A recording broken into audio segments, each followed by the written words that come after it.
20 seconds to air. 15 seconds to air.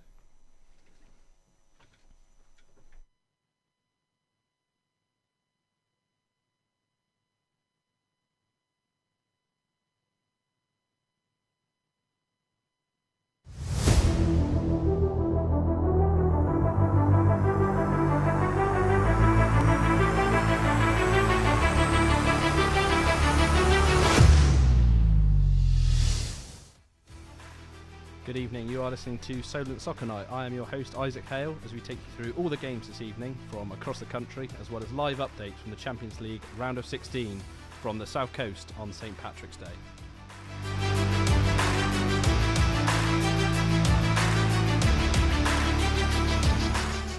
So grab a pint of Guinness or maybe a bowl of Irish stew as we take you through the next 2.5 hours of live football updates. And joining us this evening are the 4 best and most knowledgeable football analysts in this radio studio. Introducing first the man with the worst haircut scene since the Brazil 2000 World Cup win, Mr. Jago Everson. Thanks for joining us this evening, Jago. What game will you be covering for us tonight? Be a pretty tasty one with both teams going in 1-1. Lovely stuff. And now over to Norway's finest, Eric Hogg. Thanks for being with us, Eric. What match are you watching for us tonight? Thanks, Isaac. Yeah, I'll be taking you through the Watford versus Wrexham game in the Championship as both sides look to push for a playoff spot. Excellent. Clearly a bit of variety then in the quality of games and on the panel for this evening. Our third pundit is Anthony Purvis, who impressed us all with some karaoke on our most recent news day.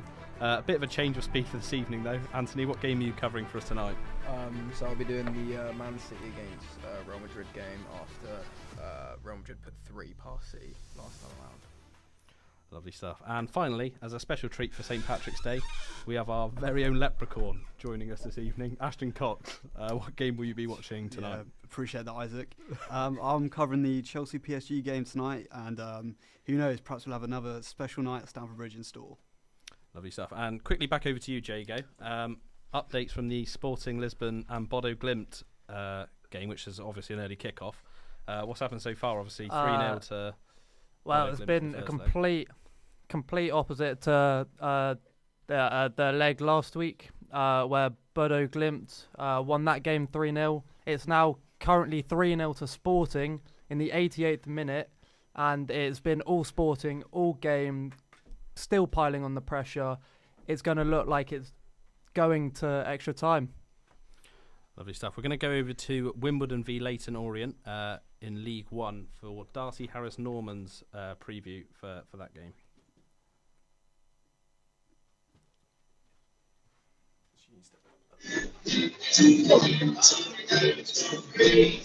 Darcy?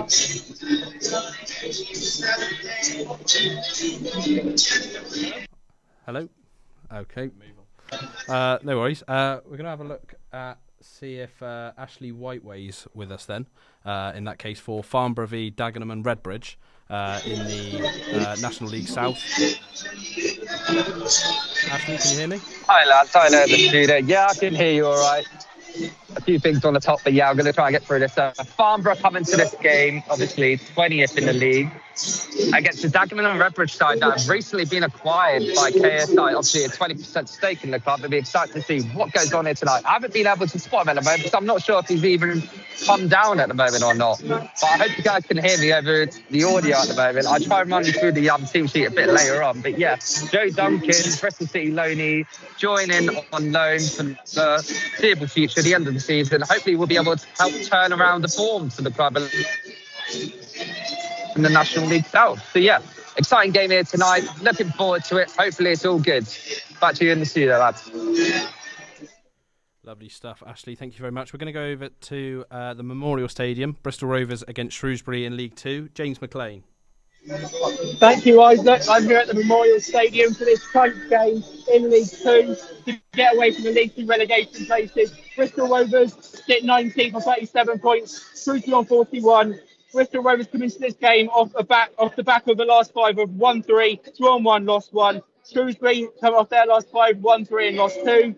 The top scorers to look out for are Bristol Rovers' Fabrizio Pavingan, 14 goals this season. Shrewsbury will be looking to the six goals of John Marcus. The Tues fans and players have not liked the sight of this club recently. They failed to win the last 5 meetings between these two in any of them.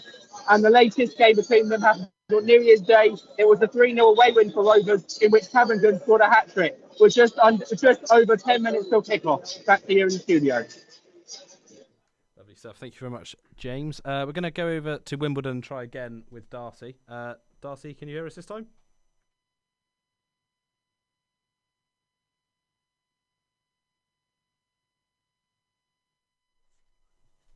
I'm guessing not then. No worries. Let's have a go through the studio then. Any team news from sort of standout team news from your lads' games, Jago? The Leverkusen team is unchanged from last week, and Arsenal have made 2 changes with Ben White replacing the injured Urian Timber and Leandro Trossard coming in for Gabriel Martinelli. Lovely stuff. Cool. We're going to go over to Crawley, where Luke Upton is, for a preview. Luke, can you hear us? Yeah, can hear you loud and clear. Here at Crawley, they remain unchanged.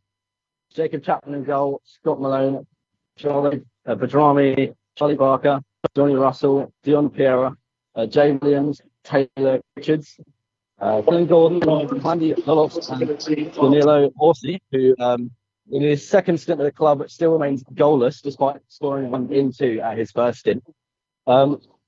Next we have Barnet, who are starting Kieran Slickett in goal, Daniel Pillins, Adam Senior, Callum Stead, Idris Kanu, Ryan Glover, Mark Shelton, Kamongo Shishinganga, Ramoni, Chilo Noble, Nicola Tavares, and Nadami Ohobora. So these are the teams. For anyone interested, Harry Wager is the referee. So yeah, that's all the news here at Crawley before kickoff. Excellent stuff, Luke. Thank you very much. Anthony, any big team news in your game? So for the Madrid team, nothing's really changed for them apart from Fran Garcia's now come on for Mendy, a left back, which is the one change to the starting 11 from the first game round, as well as Kylian Mbappe is back, but he's on the bench this evening. When it comes to the City team, there's been quite a few changes. Starting 11 is Donnarumma, Mateus Nunes, Kusanov, Diaz, and Ait Nouri. And then Rodri remains with Cherky, Silva, Reinders, Doku, and Erling Haaland up top. Lovely stuff. We're going to head over to the Southern Premier Division South in Wimborne with Harvey Gehring. Harvey, can you hear us?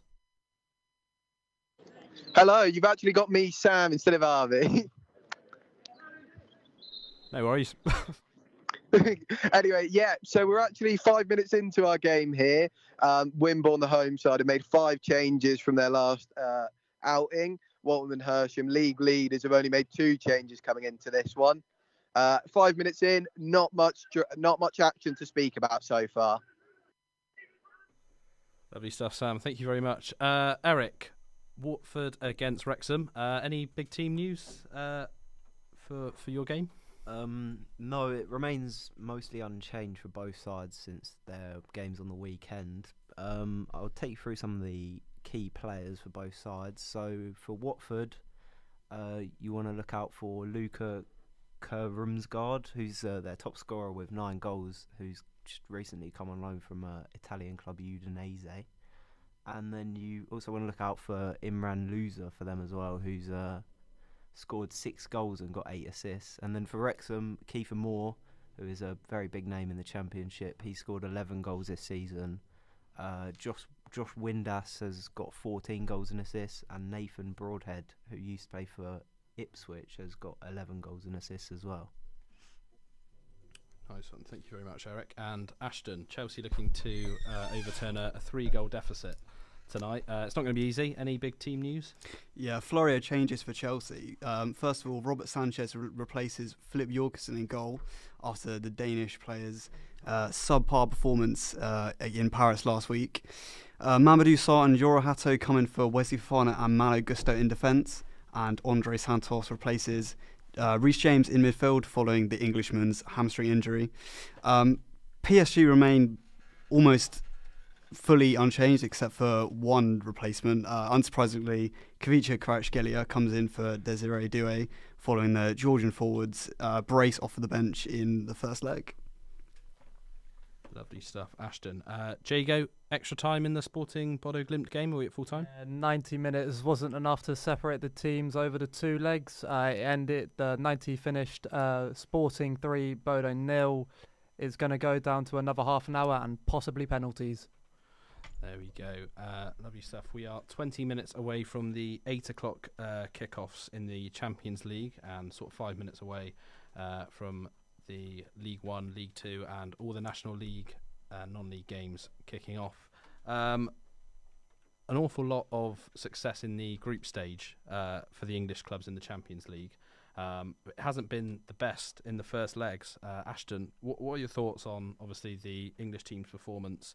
Firstly, in the group stage was excellent, but now you're looking at possibly maybe even all of the English teams not even progressing to the quarterfinals. I'm not sure we're at that stage yet, but that's what we're possibly looking at. What are your thoughts? Yeah, I mean, it certainly wasn't great, was it? However, you could say maybe it was a bit sort of overblown. I think it was only Newcastle who actually played the first leg at home. So obviously they got a draw out of it. They could definitely progress in Barcelona.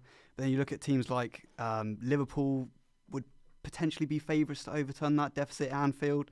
And Arsenal, you still would expect to go through after drawing the first leg in Leverkusen. So, yeah, I still think there could be quite a few English names who progress to the quarters. Yeah, totally agree. Obviously, it hasn't been massively successful first leg, but we are still possibly looking at 2 or 3 teams still progressing. We're going to go over to Kettering Town with Jake Pearce. What have you got for us on the preview, Jake? Yeah, I'm here at Latimer Park. Some just team news quickly. Wes York makes his way out of the starting 11 for Kyle Williams. Ismail Fataccio back in for Van Leer. And obviously this game had a game on Saturday, ended 4-1 to the Ketchen that time round. And AFC Sudbury making no changes after that matchup, which is rather interesting after that loss. And that team are still yet to win in 2026. Played 13 since the last win and lost 12 of those games. So it'll be an interesting matchup today between two interesting sides. Sudbury, obviously, lower end of the table, and Kettering still fighting for playoff positioning. Back to you in the studio. Lovely stuff. Thank you very much, Riven. We're going to go over to Ben Groudham, who's at Chesham v AFC Totton for tonight in the National League South. Ben, what have you got for us? Yes, Isaac. So we've got the starting 11 for both teams out, ready to go for kickoff in about 3 minutes' time. Ben Good starts in goal for Chesham, and for the outfield, you've got Alex Lafleur, Steve Brown is the captain today, Connor Stevens, Giorgio Rasulo, Carl Olajide, Callum Adebiyi, Alex Babos, Keanu Roberts, Jaden Bennett, and Matt Lench. Mitchell Weiss finds himself on the bench today despite being the top scorer for the Generals. As for AFC Totton, Ryan Gosley is in goal with Alfie Merritt, Luke Hallett, Daniel O'Connor, Ashley Clark, Malachi Linton, Declan Rhodes, Gordon Cobble, Tyler Cordner is the captain for Stags, and Craig Tanner and Jacob Towns round up the 11. Kickoff is soon underway. I'll be keeping you updated with the latest. Back to you in the studio, Isaac. Lovely stuff, Ben. Thank you very much. We're going to go over to Jago. Has extra time started yet in Sporting? From what I've got, no, it hasn't. No, is the answer. No worries.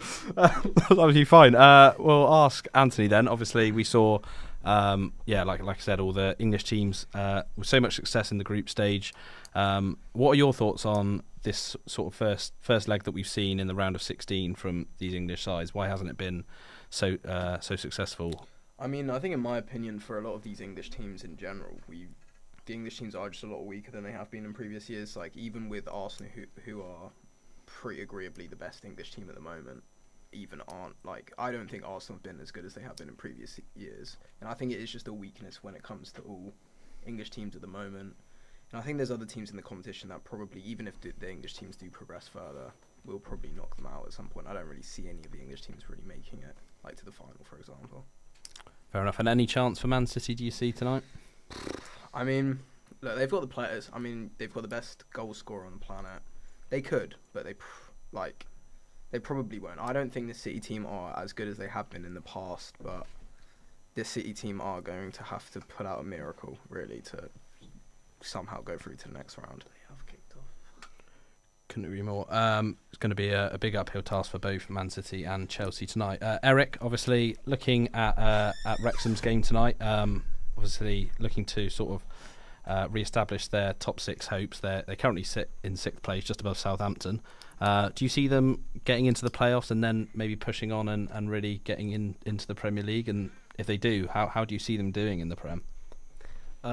Yeah, I think it's a massive opportunity for them tonight, to be honest, because they're already 3 points ahead of our local club, Southampton. But tonight they've got the opportunity to go 6 points clear before Southampton obviously play Norwich tomorrow night.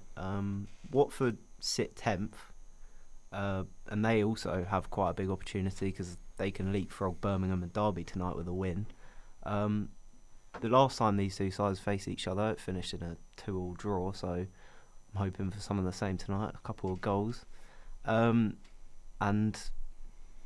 as for the Premier League, as far as I'm concerned, that I'd see them doing quite well, because obviously they're quite well back financially with the takeover happening from Hollywood stars Ryan Reynolds and Rob McElhenney in 2021. So they'd be very financially stable in the Premier League, and could probably be a bit of a dark horse, maybe you could say, in the Premier League. Lovely stuff. Do we have a goal in Portugal, J.O. Everson? We do have a goal, and it is 4-0 to Sporting Lisbon. Maximiliano Araujo with the goal. It's in the 92nd minute and the second minute of extra time. That's 4-0 4-0 Sporting, 0 Bodo Glimt. Lovely stuff. What a turnaround from Sporting Lisbon. 3-0 deficit. They have overturned it in the second minute of extra time. It is 4-0 to Sporting Lisbon. What an incredible turnaround. Ashton, obviously, so much been made of this amazing sort of Bodo Glimt run in the Champions League, beating Man City, Atletico Madrid, and then that brilliant 3-0 victory in the first leg. But is this the end of the road for Bodo Glimt now, 4-0 down? Yeah, I mean, it looks as if it's going to be that way. I think most of Bodo Glimt's run really has come at home, obviously, sort of freezing cold Arctic conditions that the visitors face when they go there. And obviously this tie is in Portugal. So I think, yeah, likely to be the end for them, but who knows? This has been a remarkable campaign, and it wouldn't surprise me personally if they do manage to potentially take its penalties and, who knows, progress to the quarters. Lovely stuff. We have had a goal in Blackpool. Port Vale have taken the lead through Dejan Brown. Eric, have we kicked off in North Wales? Yeah, we have had a kick-off, not in North Wales, in North London, mate. Sorry, I forgot he was at home there. Yeah, so it has kicked off here. It's only 2 minutes in so far, so not much has happened. So yeah, I'll keep you updated if anything happens. Cool, lovely stuff. Yeah, forgot Watford were at home there. No worries. A goal for Stockport against Northampton in League 2. In League 1, sorry. Josh Stokes has put Stockport ahead there. We are about 12 minutes away from kick-off in the Champions League fixtures. Jago, obviously quadruple chasing Arsenal at the moment. A big win against Everton on Saturday. Do you see them progressing tonight easily enough? I don't think it will be easy. I do see them progressing though. I just think Arsenal have more quality on the bench that will help them progress past Leverkusen, who haven't been on the best run of form recently. Only one win in their last 5, even playing against Bayern Munich, who went down to 9 men, and they still couldn't get a winner out of that. I just see Arsenal taking this one. Fair enough. Ashton, obviously, talks of the quadruple. That was a big win against Everton on Saturday, and obviously Man City dropping points at West Ham as well. is there a chance that obviously Arsenal could win all four? How far do you see this side going? I think they've certainly got the easier side of the bracket, and there's only one Champions League winner on that side, and that's Barcelona. I think, in my opinion, I would probably put them as favourites to get to the final of this competition, contrary to what Anthony said earlier. The Premier League, I think, is theirs. I would say they've probably got one hand on it. So then, obviously, you've got the big final this weekend in the Carabao Cup, which could go either way, really. And the FA Cup, they've got Southampton for a place in the semi-final, so they certainly could get to the final there as well. Although that is probably the competition I would say they're the least likely to win at this point, potentially. So I think it'll be very, very hard for them to do the quadruple, but with the way it's going, it's looking as if, it's set up to be a special year for them, that's for sure. Absolutely is. Mikel Arteta side are looking good. We're going to go over to Ashley Whiteway in Farnborough against Dagenham Redbridge, National League South. Ashley, what do you have for us? Yeah, there's been a penalty here for Dagenham and Redbridge. Literally just about to take that at the moment, really early into the game. 5 minutes gone. You're about to hear it just as we're taking it. I'm not sure who's taking it at the moment, but steps up, goes left into the back of the net, and it's Dagenham and Redbridge 1-0 here at the stadium. So yeah, great goal, that. Great little finish. He's put it into the bottom left-hand corner. Nothing you really can say about that. Yeah, it's great. Yeah. Lovely stuff, Ashley. Thank you very much. Southend have taken the lead against Rochdale in the National League. We're going to go over to Darcy Harris Norman. Is it third time lucky? It doesn't look like it is third time lucky. We're actually not going to go over to Darcy Harris Norman. Once again, I'm not sure what the technical issues are. All right, we'll go over to Anthony then. Quadruple talks for Arsenal. What do you think? I mean, I hope not. Yeah, I think I wouldn't be able to deal with it. It's possible, I suppose. I think, like Ashton said, I think they basically have a hand on the Premier League at the moment. Yeah, they probably could win every competition. It's a sad reality, but it is what it is.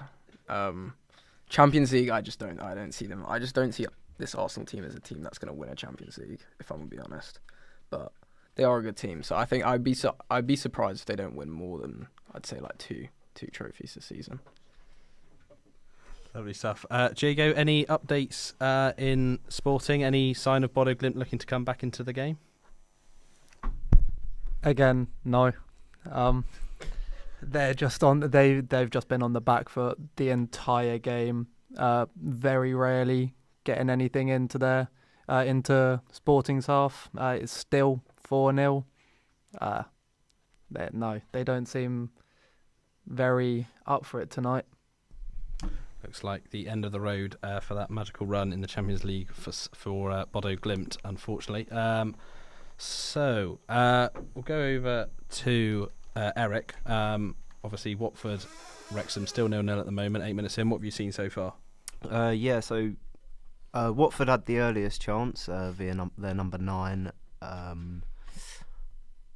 Number 9, Kurum Zgard, who I was talking about before the match, who scored 9 goals this season. It was a ball crossed into the box, and from Bola, and he's just headed it wide. But apart from that, it's just been quite an even game so far. Lovely stuff. Crawley versus Barnet in League 2. Luke Upton.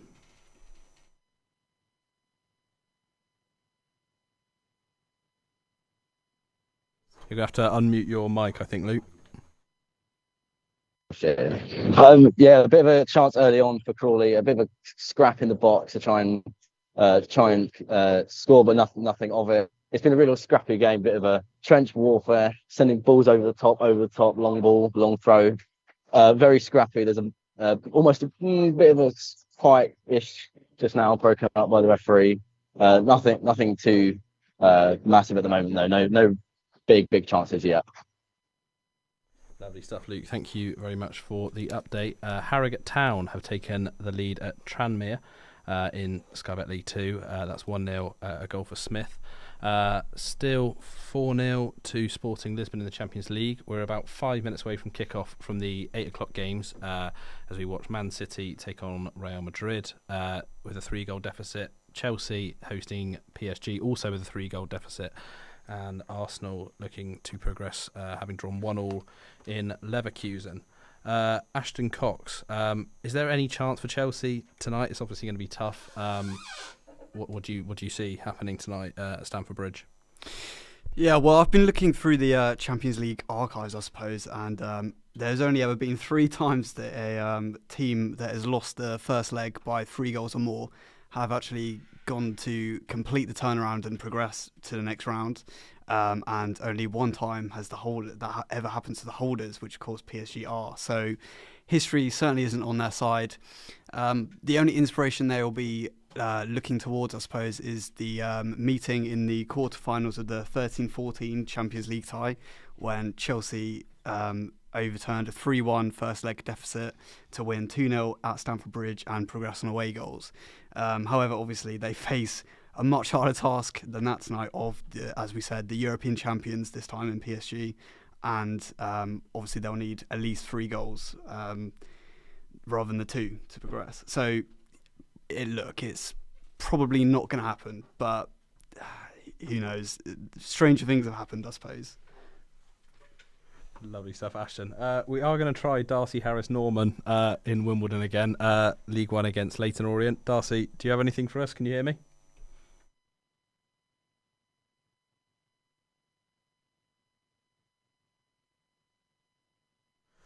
Yeah, apparently not. Jodie Jones has scored for Notts County at Accrington in Sky Bet League 2. They lead 1-0. Harrogate Town have doubled their lead at Tranmere. We still don't know what's happening in Wimbledon at all. I'm not sure we'll ever find out what's happening there, unfortunately. We're going to go over to Anthony. Obviously, Man City with a 3-goal deficit against Real Madrid. That brilliant hat-trick from Federico Valverde in the first leg. Where does that rank in sort of some of the best hat-tricks you've ever seen? I mean, yeah, it wasn't even across the game. It obviously all happened in the first half of the game, and I mean, it's something you don't really see often, players scoring a hat-trick, but not only that, but a midfielder scoring a hat-trick in the first half of the game. I think Real Madrid very much relied on the counter. City played that control possession type of football, and they did. They had possession of the ball a lot of the game, but Real Madrid just did well to take their chances, and Valverde was at the heart of that. Yeah, absolutely. Yeah, a stunning hat-trick. We're going to try again to go to Wimbledon for Darcy Harris-Norman. Let's give it a go. Darcy, can you hear me? Hello, can you hear me? Yeah, we can hear you, yeah. Finally. Hello, yes, I'm here at Plough Lane, the home of AFC Wimbledon, where they're hosting Leyton Orient. Kickoff has just begun. We're 12 minutes in.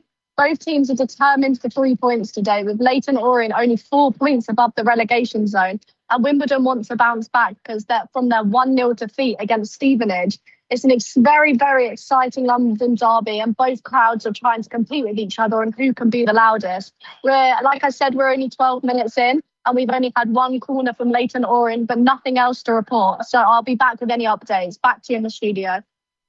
Lovely stuff, Darcy. Finally managed to get through to you there. Lovely stuff. We have players walking out at the Emirates. I assume so as well at the Etihad and at Stamford Bridge.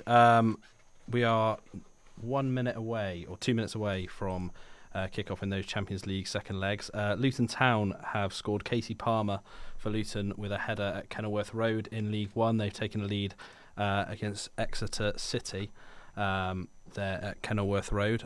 Jago, any signs of Bodo Glimt looking to get back into this second leg? Yeah, they have had a bit of progression forwards. No goals, unfortunately. It's still 4-0 to Sporting Lisbon. Nothing. They've not really. It's coming to a bitter end for Bodo Glimt by the sound of it there. Yeah, we are closing in on kick-off in the Champions League round of 16 second legs. Ashton, we'll go over to you. Chelsea, I mean, what do you make of their season so far? Obviously, a disappointing result on the weekend.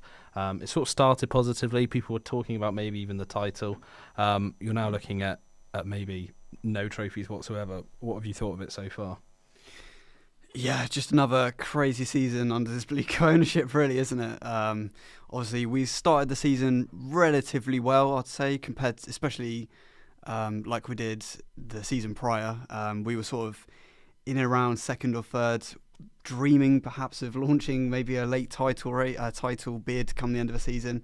But when we got to that sort of December, January spell, as it always does, we tend to lose quite a few games and it all comes crashing down. Obviously, we sacked Enzo Maresca on New Year's Day, in fact. And we sort of, I feel... Our season, we've just not been drifting this season, I think, and our Champions League has been the only real hope. And now, obviously, with the errors from Philip Jorgensen in particular last season, those hopes have now come, crashing to an end, and it seems as if it's going to be another season of failed potential, really, for this squad, which the owners have put so much sort of reliance on that their potential will come good and win us big trophies, but as of now, it just doesn't seem like that's ever going to really happen for us.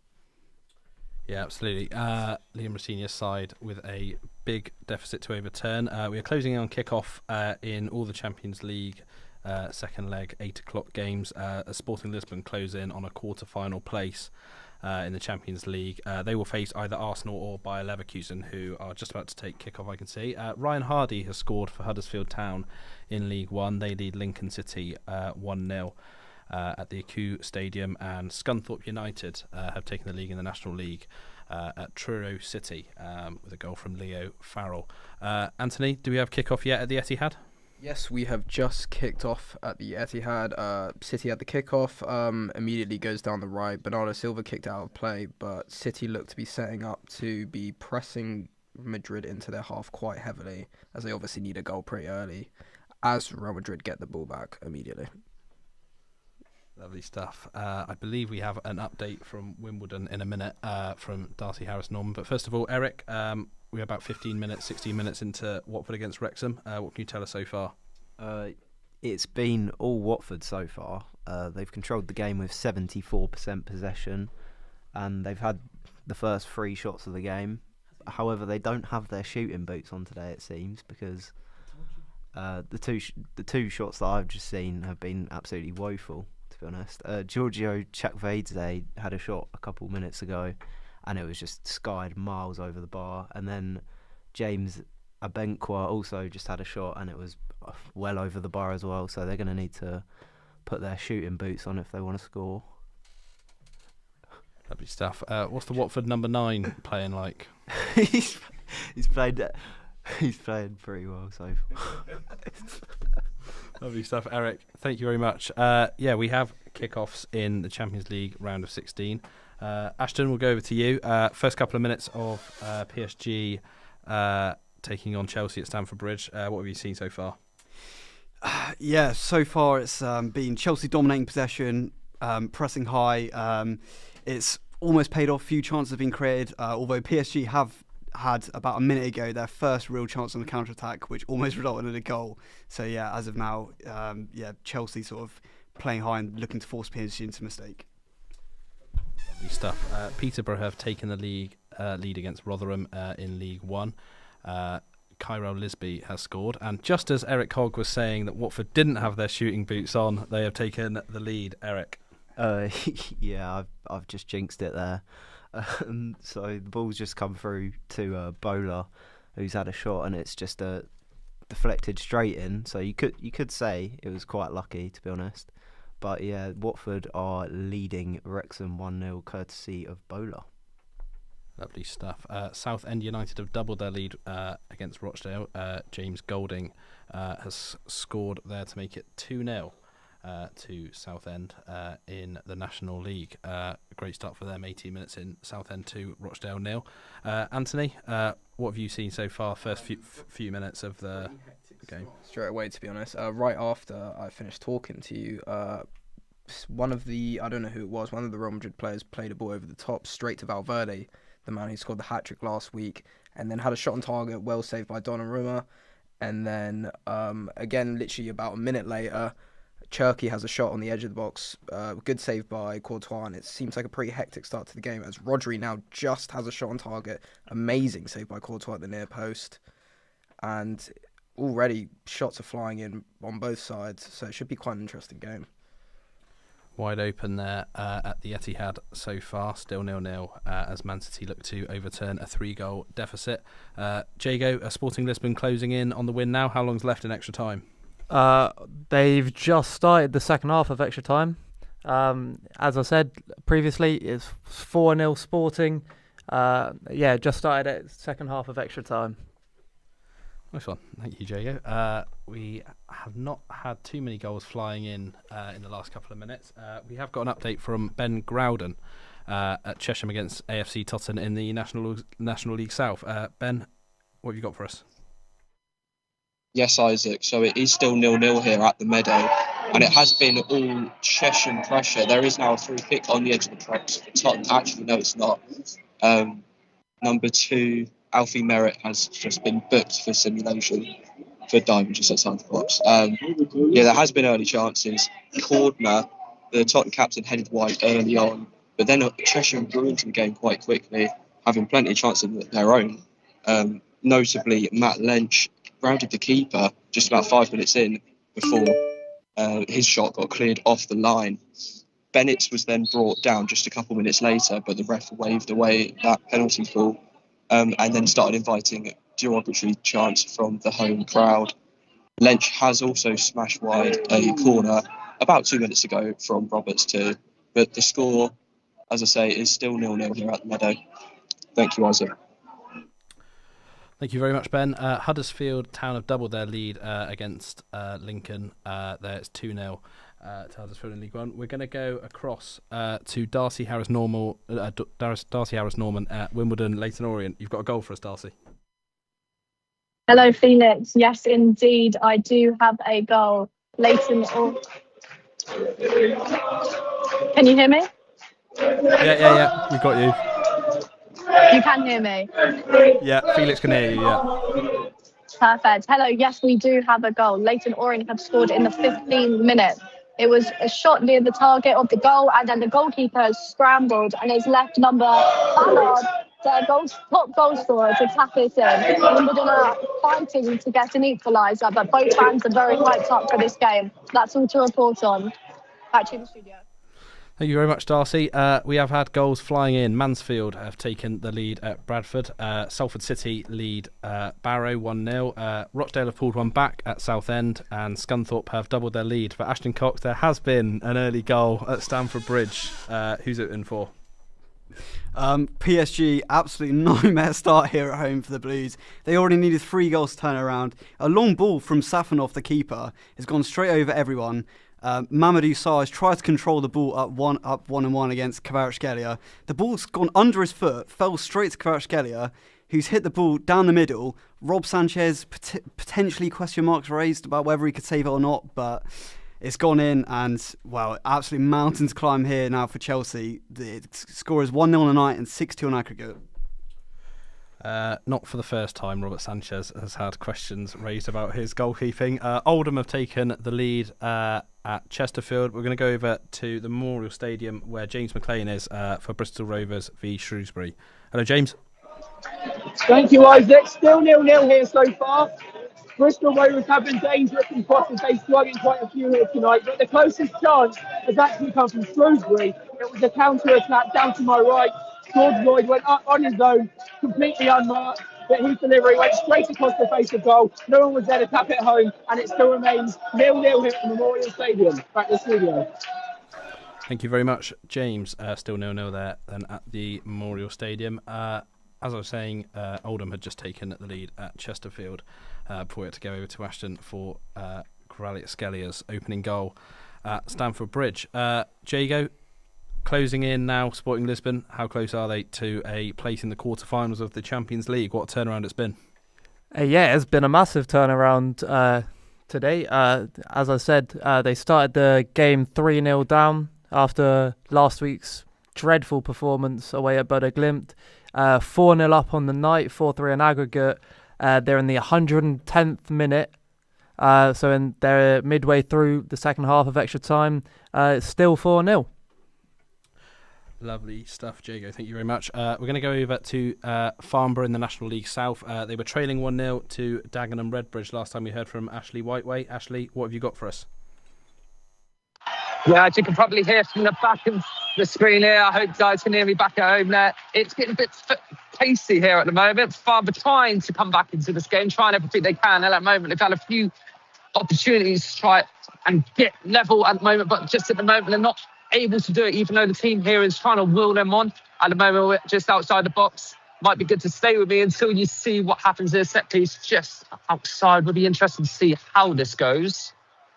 Number 19, of course, Toby Bauer, going to take this. But yeah, as I was saying to you guys in the studio just now, Farnborough trying to push back, even though they haven't scored at the moment. Still 1-0 behind at the moment. But yeah, set piece back to go into the box momentarily if the referee sorts out his feet at the moment. Yeah, it looks like we're about ready to get underway again. Everyone in the box shuffling, trying to get something sorted in this National League South side. Tie here. Dagenham Redbridge have been on the back seat at the moment despite being 1-0 up. Number 90 will now get us underway, puts his hands up, puts it in the box and goes just past everyone else. It looks like it's going to go out there. And yeah, I would say we'll leave it at that then, guys. So 1-0 at the moment. 1-0 at the moment to Dagenham Redbridge. Thank you very much, Ashley, for that update. We've got a goal at Wimborne for Harvey and Sam Farris-Clark. What have you got for us, guys? Well, it's a goal for the league leaders here. Walton and Hersham have gone 1-0 up, which some may say is against the run of play. It was once again their leading goal scorer this season, Darid Rogalski, who put it in the net. But Sam, what do you make of the goal? Yeah, it was a really... Oh, and it's in! Oh my God! Wimborne it's have 1-1 here at Wimborne!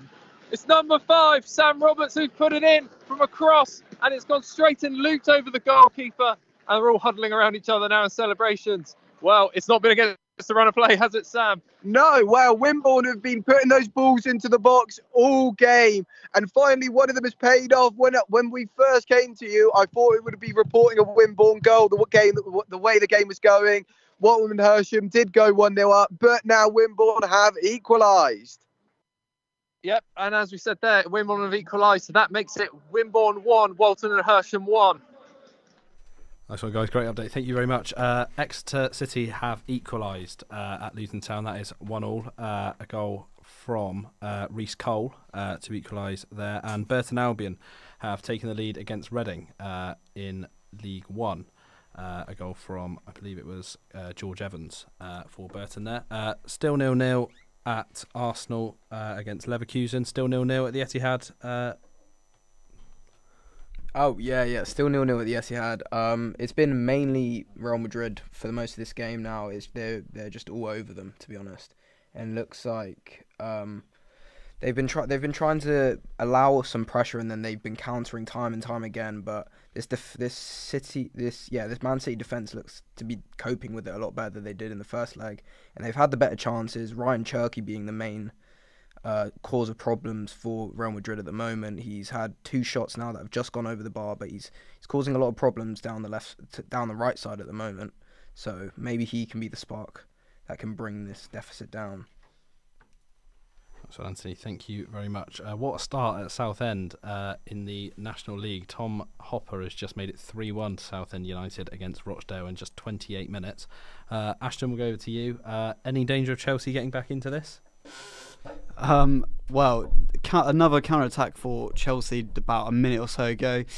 Cole Palmer had the ball through the middle, passed it to João Pedro, who was one-on-one with, I think it was William Pacho. However, the ball sort of got stuck behind him. He had to sort of check his run to collect the ball, and by that time, 1 or 2 defenders recovered and won the ball back in the middle of the park. As it remains here, Chelsea 0, PSG 1. We have it, the European champions there closing in on the quarterfinals, with Chelsea now having to overturn a 4-goal deficit. We're going to go over to Marcus Mansfield at Maidenhead against Ebbsfleet United. Both teams looking to secure a better playoff position. Marcus, what have you got for us? It's been a very entertaining game so far. Thank you very much. Best chance so far came to the hosts with captain Matt Robinson, who saw his central free kick fly narrowly over the crossbar as Fleet goalkeeper Matt Hall was routed to the spot. The Kent side responded well with a driving run from Josh Coley, whose sharp footwork saw him beat two players before his low effort took a deflection wide of the goal. It's been a very entertaining game here so far. Back to you guys in the studio.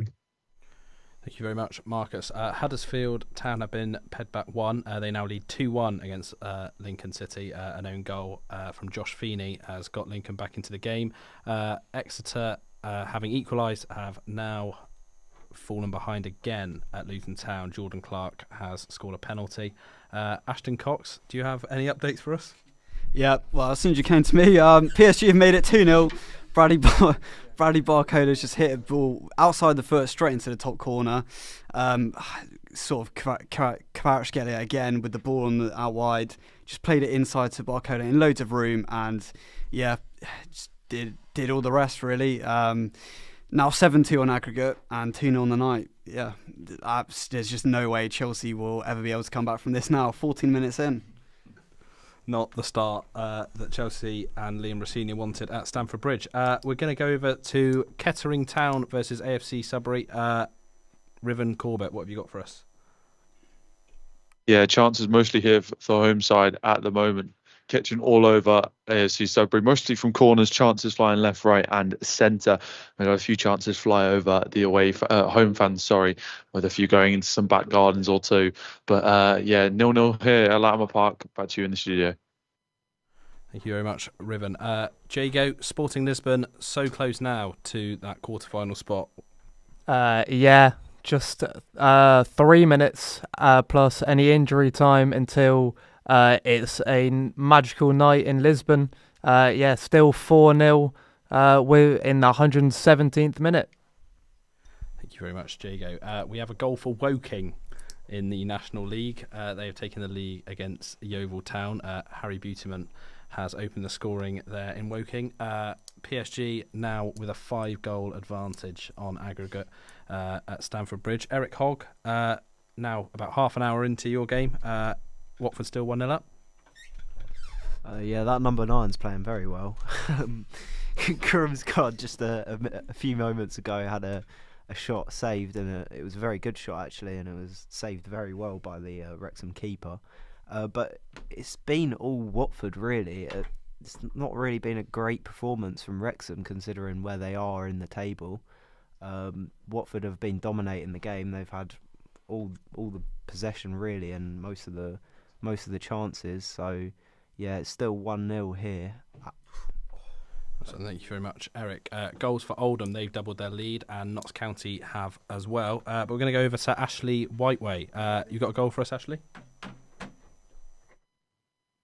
No goal at the moment, penalty at the moment, no Farnborough's way, just about getting it sorted to take it at the moment. It looks like it will be the number 26.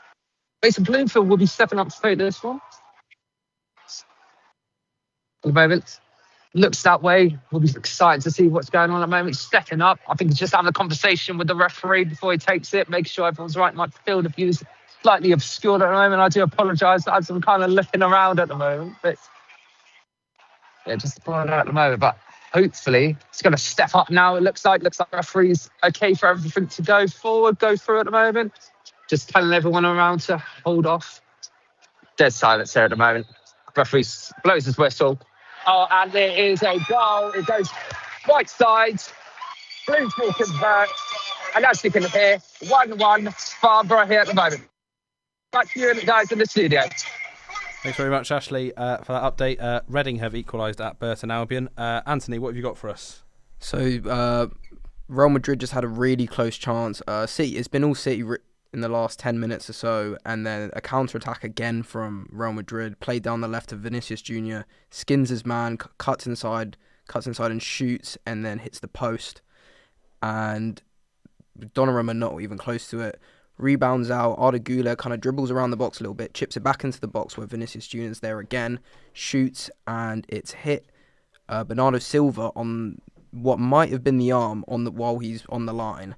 And they're looking at it, they called offside, But now they're looking at it as he might not be offside, and whether or not this could be a penalty potentially. We'll get back to you, Anthony, with an update there. Still 0-0 currently at the Etihad, with Man City trading 3-0 on aggregate. Still 0-0 at the Emirates, with Arsenal drawing 1-1 with Leverkusen on aggregate. As for Chelsea, now 7-2 down on aggregate. It's an awful long way back from here, Ashton. Yeah, indeed. And they've had a few chances since going 2 goals down, many from corners though. Pedro Neto's putting his deliveries right into the near post. There's a crowd of players around Safanov in goal. But as a PSG put the ball into the box there. But on both occasions, Safanov has managed to sort of punch the ball away. And yeah, as it remains here, Chelsea 0, PSG 2, 90 minutes in. There we go, long way back for Liam Rosenior's side now. Some good news for Southampton with Wrexham trailing. Eric Hogg, any signs of them getting back into this game at all? Not really, to be honest. It's still been all Watford. However, they did just have a corner a couple moments ago, which Watford dealt with very well. The two Hollywood stars, Rob McElhenney and I forgot his name. Ryan Reynolds, are you thinking? Ryan Reynolds, that's the one. They won't be very happy with this performance as they sit sixth. But it's still been all Watford here, as my stream has crashed. Right, great stuff. Jago, a goal for you, but we're going to go over to Harvey and Sam first. A goal at Wimborne. Harvey and Sam, can you hear me? Yes, it has been absolute non-stop action here in Wimborne. Walton and Hersham have gone ahead once again. Through number 7, Mason Obeng, he ran down the left-hand side, cut in and slotted it into the bottom right-hand corner, outside of the reach of Oscar Abbottson. Sam, how do you make of that goal? Well, it's just a bit of quality from a good player, and you can see it's probably players like that which are the reason Walton and Hersham are top of this league. But yeah, it's just the game. It's one you can't take your eyes off here. And just before the break here in the 48th minute, there was actually a goal line clearance as well just before half-time. Evan, what did you think of that goal line clearance from Walton and Hersham? Oh, I definitely thought it was going to go in. What a save from the keeper, and the defense did amazing clearing it out of the box. But it's such an intense game, you never know what's going to happen. Well, it's non-stop action here, and we're about to go get a burger when this half-time whistle blows. It's Wimborne Town 1, Walton and Hersham 2. There we go. We've got a Canadian experiencing the joys of Wimborne against Walton and Hersham there. We're going to go over to Riven, where there's been a goal in Ketteringen. Yeah, goal here at Kettering with the goal. It was a ball fired in after a corner and headed in by probably one of the shortest men on the pitch in Blaine Rowe. Let like an absolute salmon in the box, and it's been all Kettering so far. It's just what they deserve, really. Just a bit of quality there at the front post to flick a header into the back stick, and Kettering continue putting pressure on this away side. 1-0 now, Kettering. Back to you in the studio. Thank you very much, Riven. Updates in Portugal and in Manchester. Jago, we'll go to you first. It is now 5-0 to Sporting Lisbon. The fairy tale for Bodo Glimt is well and truly over now. It's Rafael Nel who came on in the 116th minute. He's scored with basically his first touch. 5-0, and it's all just about to end. Looking like that fairy tale is coming to an end there for Bodo Glimt then. And we have an update at the Etihad. Anthony, we heard a VAR check before. What's happened? Yeah, so VAR, they decided it wasn't offside and that it was a penalty as well as a red card for Bernardo Silva. Bernardo Silva was standing on the line, hands behind his back. The ball hit what looked like the top of his arm around his shoulder area, and referee goes to the screen, decides it's a penalty as well as a red card. Vinicius Jr. confidently steps up and buries it into the right corner as he celebrates in front of the Man City fans, and it looks like a really, really rough day for City and a hard comeback for them if they can manage to do it. So it's, Real Madrid 1, Man City 0. Thank you very much, Anthony. Jago, is that full time now? Is that confirmed, Sporting Lisbon? Full time. It has ended 5-0 to Sporting on the night, and that is 5-3 in aggregate. Bodo Glimt are going to be going with their heads held. They should go home with their heads held high with the run they've had in the Champions League. But unfortunately, their fairy tale story has come to an end in Lisbon. There we go. The end of the road there for Bodo Glimt. What an incredible turnaround for Sporting Lisbon to come up 5-0. We do have an update in Watford. Eric Hogg? Yeah, it'll be one that Southampton fans will be absolutely loving, as Watford have gone 2-0 up against Wrexham here. Irakunda has just given the ball to Kayambe, and he's just slotted it into the bottom left-hand corner of the goal. And now Watford lead 2-0 at Vicarage Road. Thank you very much, Eric. 3-0 to Harrogate Town at Tranmere. A great start for them in League Two. Another goal for Chance Hedman, who also got the second. And we do also, I believe, have an update coming from Wimbledon shortly. Still 0-0 for Arsenal against Leverkusen. Still 2-0 at Stamford Bridge, I believe. And there we go, Vinicius Junior put Real Madrid 1-0 up with a penalty, and Bernardo Silva has been sent off there. Peterborough have doubled their lead against Rotherham in League One. That's 2-0 now. Jimmy J. Morgan has scored there for Peterborough as they lead 2-0. So far, so good then for the European champions PSG. What have we seen recently? Any chance of Chelsea getting a little bit of hope in this game, Ashton? Well, look, they've certainly had chances. They've probably dominated the opportunities, really. They've got a corner here, so we'll see if anything comes of it as Enzo Fernandez whips the ball into the near post, but no, headed away at the near post, by Marquinhos uncleared. They've had quite a few crosses into the box. João Pedro has been the recipient of most of them. However, they've either been headed wide or saved by Sabanov in goal. As it remains, Chelsea 0, PSG 2, 26 minutes gone. Looking like the end of the road for Liam Rosenior's side there. Do we have a goal at Kettering, Riven? Yeah, second goal here at Kettering Town. 2 goals now for Kettering. Another one from a corner. Carl Menzel, the tallest man on the pitch, arguably. One of the new signings in this Kettering squad, heads it home from a corner to make it 2 goals to 0. And Kettering really been all over AFC Sudbury and in their own half the whole match, really. And it's just about finding the goals for the home side. Obviously beating AFC Sudbury 4-1 on Saturday. Now they've got a couple goals in. It's almost a matter of time of finding a third, really. 2-0 Kettering. Back to you in the studio. Goals flying in everywhere there. Kettering 2-0 up against AFC Sudbury in the Southern League Premier Central. Anthony, Man City now with a 4-goal deficit and down to 10 men. That looks like the end of this Champions League campaign for Pep Guardiola's side, does it not?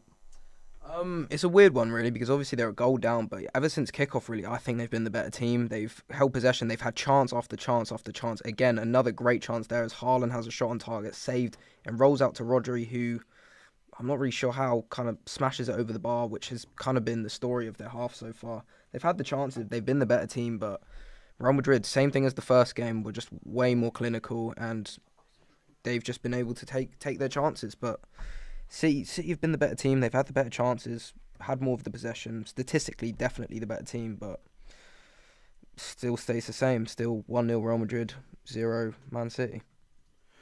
Not looking good there for Pep Guardiola's side. Northampton have equalised at Stockport. That's 1-1 in League One. Ashton, do you have some random knowledge for us? I do indeed. So some unwanted history could be made for by Chelsea here tonight. Their 7-1, their 7-1 defeat over 2 legs to Bayern Munich back in 2020 is the heaviest defeat in the Champions League they've ever experienced. And currently they're just 1 goal away from equaling that record, and there is still 63 minutes here to play. So they'll be looking to obviously avoid making history again here tonight. There we go. Chelsea closing in on crashing out of the Champions League there. We have had a red card for League One leaders Cardiff. Still 0-0 in that game, Cardiff against Wycombe Wanderers, but they are now down to 10 men. And we've got an update from Maidenhead, Marcus Mansfield.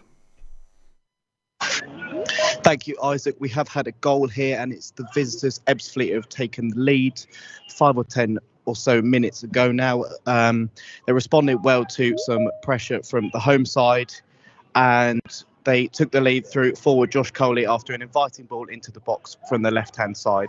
It's currently 45th minute here, just approaching half-time, and it is 1-0 to Ebbsfleet. Thank you. Back to you guys in the studio. Thank you very much, Marcus. We're going to go over to Wickham, where there's been a goal. Darcy Harris-Norman. Yes, it's currently AFC Wimbledon 1, Leyton Orient 1. AFC Wimbledon have just equalised by the goal scorer, Julian Lekeng, who's just scored his first ever senior goal for the club. The fans are absolutely ecstatic for the player and have currently given him a standing ovation. It's in the 39th minute from a set piece into. And like I said, the score currently sits AFC Wimbledon 1, Leyton Orient 1. Back to the studio. Thank you very much, Darcy. That's 1-1 for Wickham. Wigan Athletic have taken the lead at Barnsley at Oakwell. That's 1-0 to Wigan. Joe Taylor has put them ahead. We're going to go over to Luke Upton at Crawley. Luke? Yes, Barnet have dominated the game since the opening minutes. We're, a minute away from half-time. They've had all the chances so far, except one that came from a Crawley counter-attack.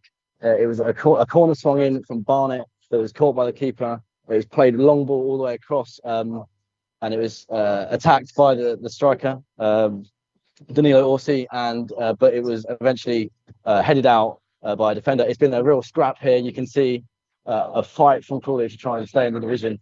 There's even been a yellow already, as well as a bit of a tussle between two players. Scott Malone and Ryan Glover.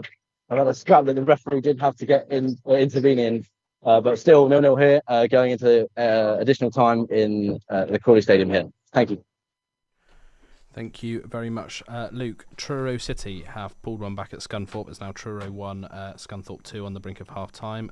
Grimsby 0, Fleetwood 0 at half-time in League 1. Plymouth 0, Stevenage 0 also at half-time in League 1 in the South East. Ashton, what have you seen so far from Chelsea? Any fight back into this game, or is it becoming a bit of a quick death?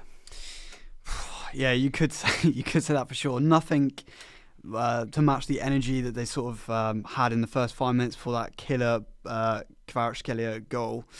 Yeah, not really much to update since you last came to me, to be honest. It's half an hour gone here, and yeah, they'll be lucky to score one tonight, I reckon. Yeah, back to you. Yeah, looking like Liam Rossinia's side are crashing out there at Stamford Bridge. Jago, approaching the half, or just over the half an hour mark at the Emirates. Any updates for us? That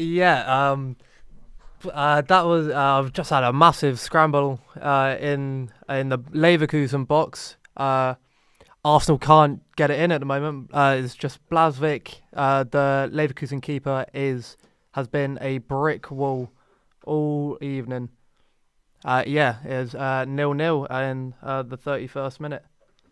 Thank you very much, Jago. Half-time scores coming in League 1 and League 2. Cardiff 0, Wickham 0. The League 1 leaders, Cardiff there. Accrington 0, Notts County 2. Wimbledon have retaken the lead against Leyton Orient. I'm sure we'll be hearing about that from Darcy Harris-Norman at some point. And Gateshead have taken the lead against Wealdstone. Eric, great news for Southampton so far, with Wrexham trading 2-0. Any updates? Looking like the Welsh side are going to get back into this one? No, it's looking like a pretty long day and a long trip down from North Wales for the Wrexham side, as they yet to even have a shot, let alone one on target. Southampton fans will be licking their lips at this result. But yeah, Watford have just had another shot, and it's been all Watford really. Iran Kundar just had a shot that went over the bar narrowly, but yeah, it's still 2-0 here as we're about to go into half-time at Vicarage Road. Thank you very much, Eric. Accrington Stanley 0, Notts County 2 is a half-time score, as well as Crawley v Barnet in League 2. Marcus Mansfield, we're going to come over to you at Maidenhead. Any updates for us? Yeah, half-time here at York Road as Maidenhead United trail by 1-0 against Ebbsfleet United. Josh Coley scored the opener after some half chances fell each way to either side, and since the goal, some more half chances to either side, but neither side has been able to score another goal or create any more opportunities that look like creating the goal. It's been a very back and forth game here at York Road, so hopefully some more action of this enthralling encounter in the second half. Back to you guys in the studio.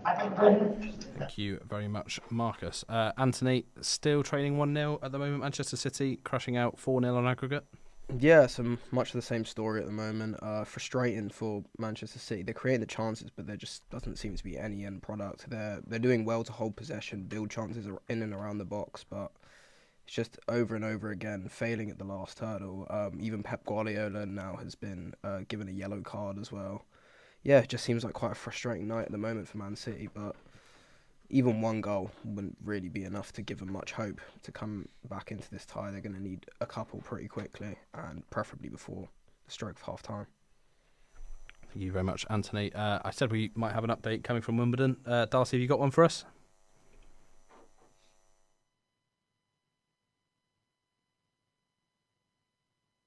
Hello, yes, it currently is now 2-1 to AFC Wimbledon in the 46th minute with only 4 minutes of extra time. Junior McKay has scored his second goal. This is a great start for the AFC Wimbledon, like I said, this is his first goals for AFC senior team. And it was a cross from Steve Sidden, and the ball went straight as a header, was placed perfectly onto his head, and the header straight into the centre of the goal. Like I said, the score is now half-time, and the score is AFC Wimbledon 2, Leyton Orient 1. There you go. Terrific turnaround there for Wimbledon at Plough Lane. Half-time scores coming in. Obviously, Huddersfield lead Lincoln 2-1. Mansfield are 1-0 up at Bradford City. Salford 1, Barrow 0. Bolton 0, Doncaster 0. Tranmere 3-0 down to Harrogate Town. Peterborough are 2-0 up against Rotherham. Cheltenham and Crewe is goalless in League 2. Blackpool 0, Port Vale 1.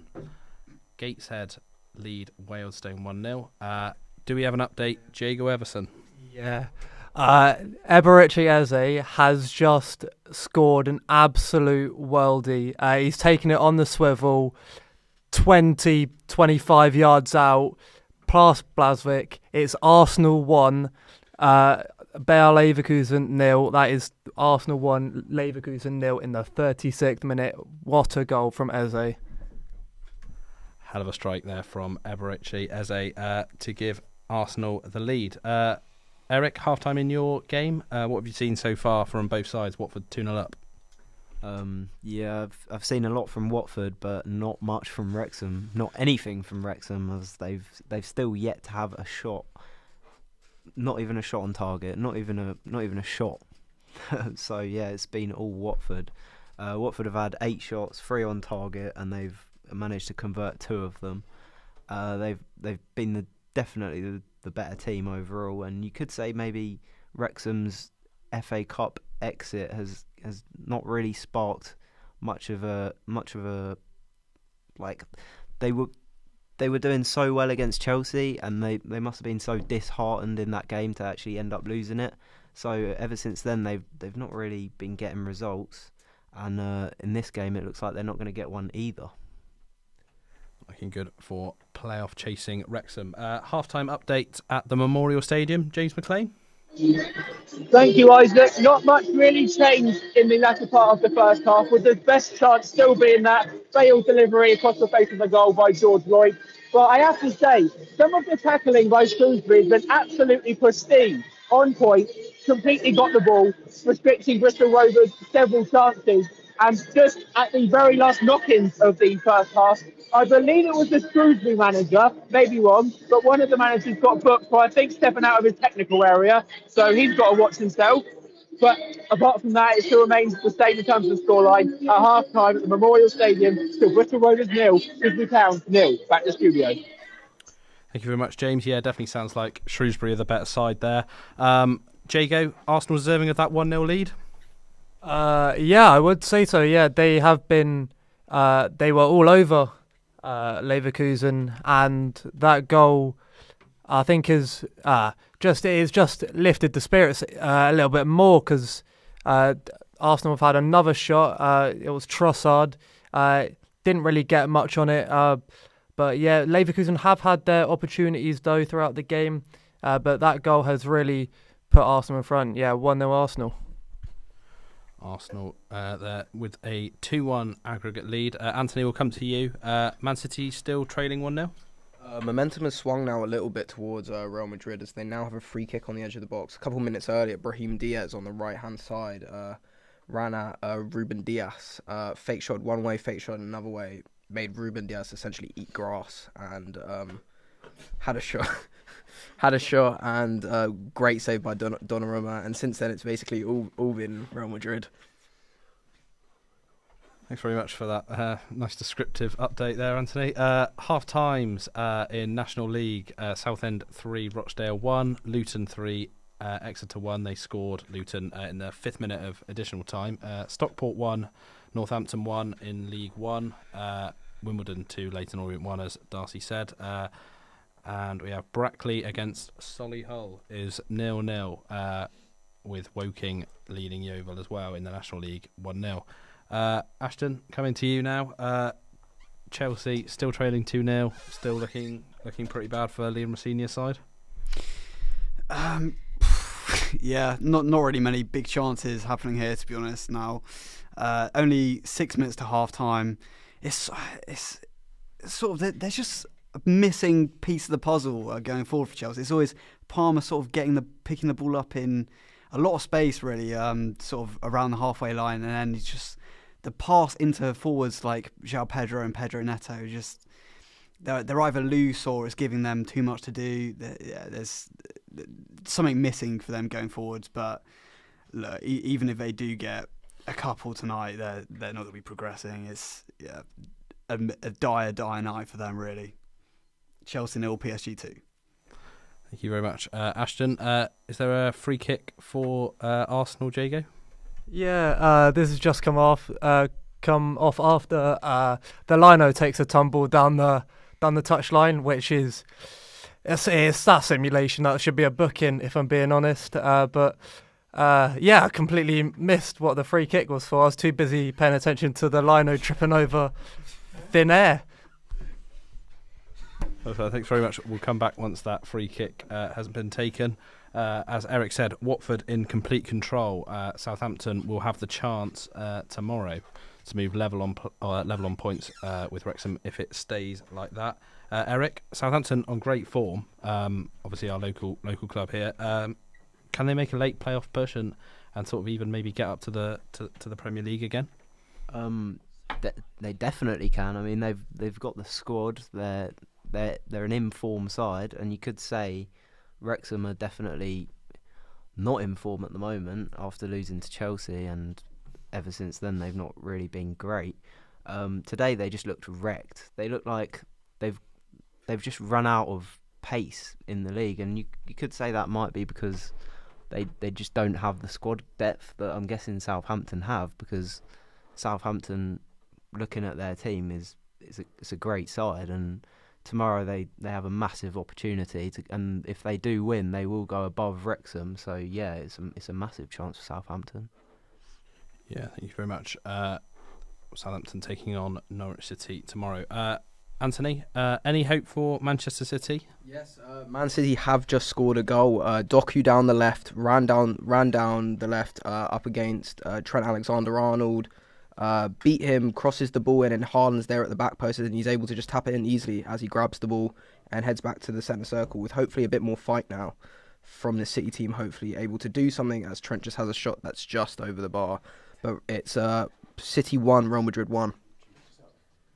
Thank you very much, Anthony. We're going to go to Ketteringen, Southern Premier League. An update from Jake and Riven. Yeah, 2-0 here at Latimer Park. Carl Mensah and Blaine Rowe with the goals for Kettering Town. What are your thoughts on the game so far, Jake? It's been a pretty dominant display so far from Kettering Town, hasn't it? Sudbury, obviously, they played each other at the weekend on Saturday. Sudbury came out 4-1 losers, and to be honest, not showing anything different tonight. I mean, both goals been fairly straightforward, even like the shortest player on the pitch score from a corner. And Carl Mensah at back for Kettering's been unreal. First game since he's joined the club, and he's already got himself a goal, and he's not put a foot wrong so far. Yeah, Kettering will be all over this. A lot of chances from set pieces, and Kettering want to come away with this win, which looks very likely. It will just be about sustaining that pressure throughout the game. 2-0 here at Tues Stadium. Thanks very much, Jake and Riven. So PSG leading 2-0 at Stamford Bridge. Man City have pulled one back. They have levelled on the night against Real Madrid, but still trading on aggregate 4-1, and Arsenal 1, Leverkusen 0. So two English clubs looking like they are crushing out after Sporting Lisbon brilliantly turned around a 3-0 deficit to Bodo Glimt at home, winning 5-0 with 2 goals in extra time. They're sealing a 5-0 win and booking their place in the quarter-final, where they will take on Arsenal or Leverkusen. Leverkusen giving it a good go before half-time, Jago? Was that me? Sorry, I wasn't. I was too busy watching. You are watching the Arsenal game, aren't yes, you? yeah, I am. You sure? All yeah, right, I just don't know what you asked me. What are Leverkusen doing at the moment? Giving it a good go to get back in it? Yeah. They've had a couple throws of the ball into the box. Nothing really coming of them. Arsenal did go up the other end. Gyökeres was unable to get round Leverkusen captain Robert Andrich, but yeah, Leverkusen are still putting up a fight. They've still got a fight left in them. That by no means is this game over. Here we go.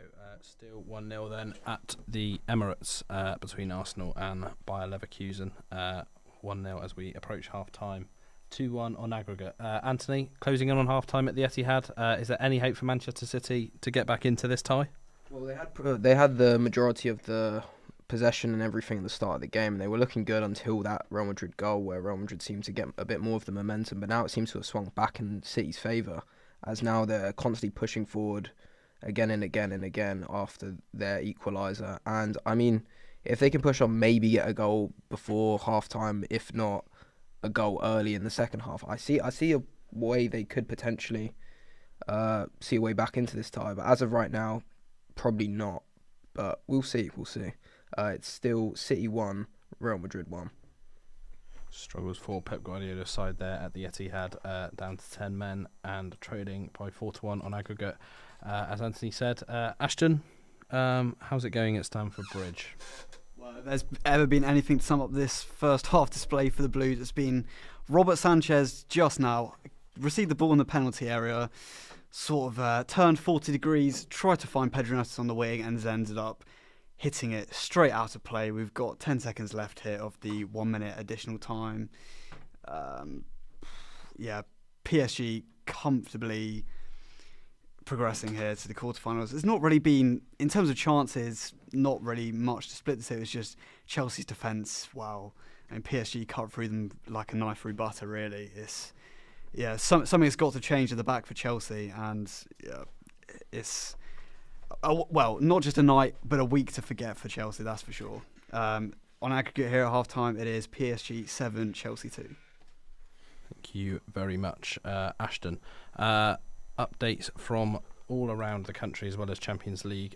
Wigan have taken a half-time lead 1-0 after a goal from Taylor on the 29th minute. They lead at Oakwell in League One against Barnsley. Jago, we'll come back to you. Is it half-time at the Emirates?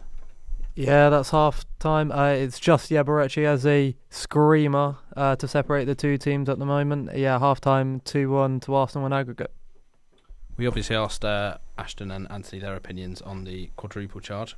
Can Mikel Arteta's side get at least close to this quadruple? I hope not, because my club Southampton have got them in the FA Cup. So yes, they can, but I really would not like to see if they don't win any of them. That's the shining light that really could be. Nothing's confirmed. This is football. you can't say anything's ever happened before it's actually happened. So, yeah, they definitely can, but I don't want them to. Well, thanks for that. We're going to go over to Max and Luke at Crawley for, I believe, a halftime update, guys. Yeah, a first half with very little to write home about. Nothing really happening. And the biggest shout of the whole first half was when the halftime whistle went. It was boos for the referee. Crawley very scrappy among this whole game. You can tell they've got more to fight for than Barnet taking a lot more risks, knowing that if they lose this game, it won't affect their season, where Crawley still do only sit 1 point above the relegation zone. Yeah, thanks very much, Max. There, 0-0 between Crawley and Barnet in League Two. Not looking good at the moment for Wrexham. Has the second half got underway, Eric? The second half is just about to get. The second half is just about to get underway here.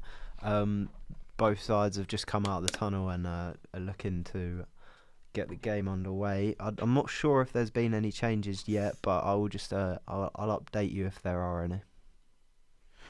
Thanks very much, Eric. We're going to go over to Alfie, who is at the Isle of Wight for East Cowes Victoria against AFC Stone. Alfie, what have you got for us? So the teams have just come out for the second half, and I will admit, so far it's hard to tell which teams that was at the top of the table. Stone are being pushed around the park by East Cowes Vicks as of yet, and in the first half, I think they went about 30 minutes without a shot on target. So it's been a rough show for the top of the table Titans, but there's more to come in the next 45 minutes, and I've got to give my biggest shout out to the goalkeeper of East Cowes Vicks. So George Bridie so far has definitely kept him in the game, and it's been phenomenal for the Vicks over here on the Isle of Wight. Thanks very much, Alfie. Sounds like a great atmosphere across the pond there. Blackpool have equalised against Port Vale. That is 1-1 in the first minute of the second half. Niall Ennis has scored for the Tangerines there. Half-time at the Etihad, we have an update from Toby Dickinson at Brackley Town against Solihull. Toby, what have you got for us? Thank you, Isaac. There's not much been happening in this game, to be honest. The home side started brightly, but it very quickly swung in the other direction with Solihull coming on the attack. Both sides are desperate for a win at the moment, and it's just got underway here actually in the second half, and Brackley have had a very early chance, which is very good for them. So hopefully they can pull themselves away from that relegation zone, which is looming. It's still 0-0 here. Back to you in the studio. Thanks very much, Toby. Ashton, we'll come to you, obviously, on this Champions League. PSG looking like they're going through. Galatasaray against Liverpool is tomorrow for that quarter-final. Who do you see going through from that, and do PSG have any real troubles until they maybe get to the semi-final?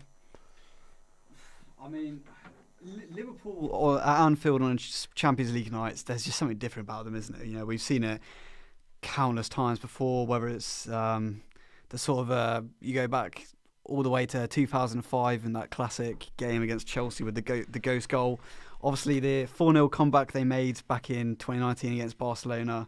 Yeah, you can never write them off at Anfield. And of course, it is only a 1-0 deficit against Galatasaray.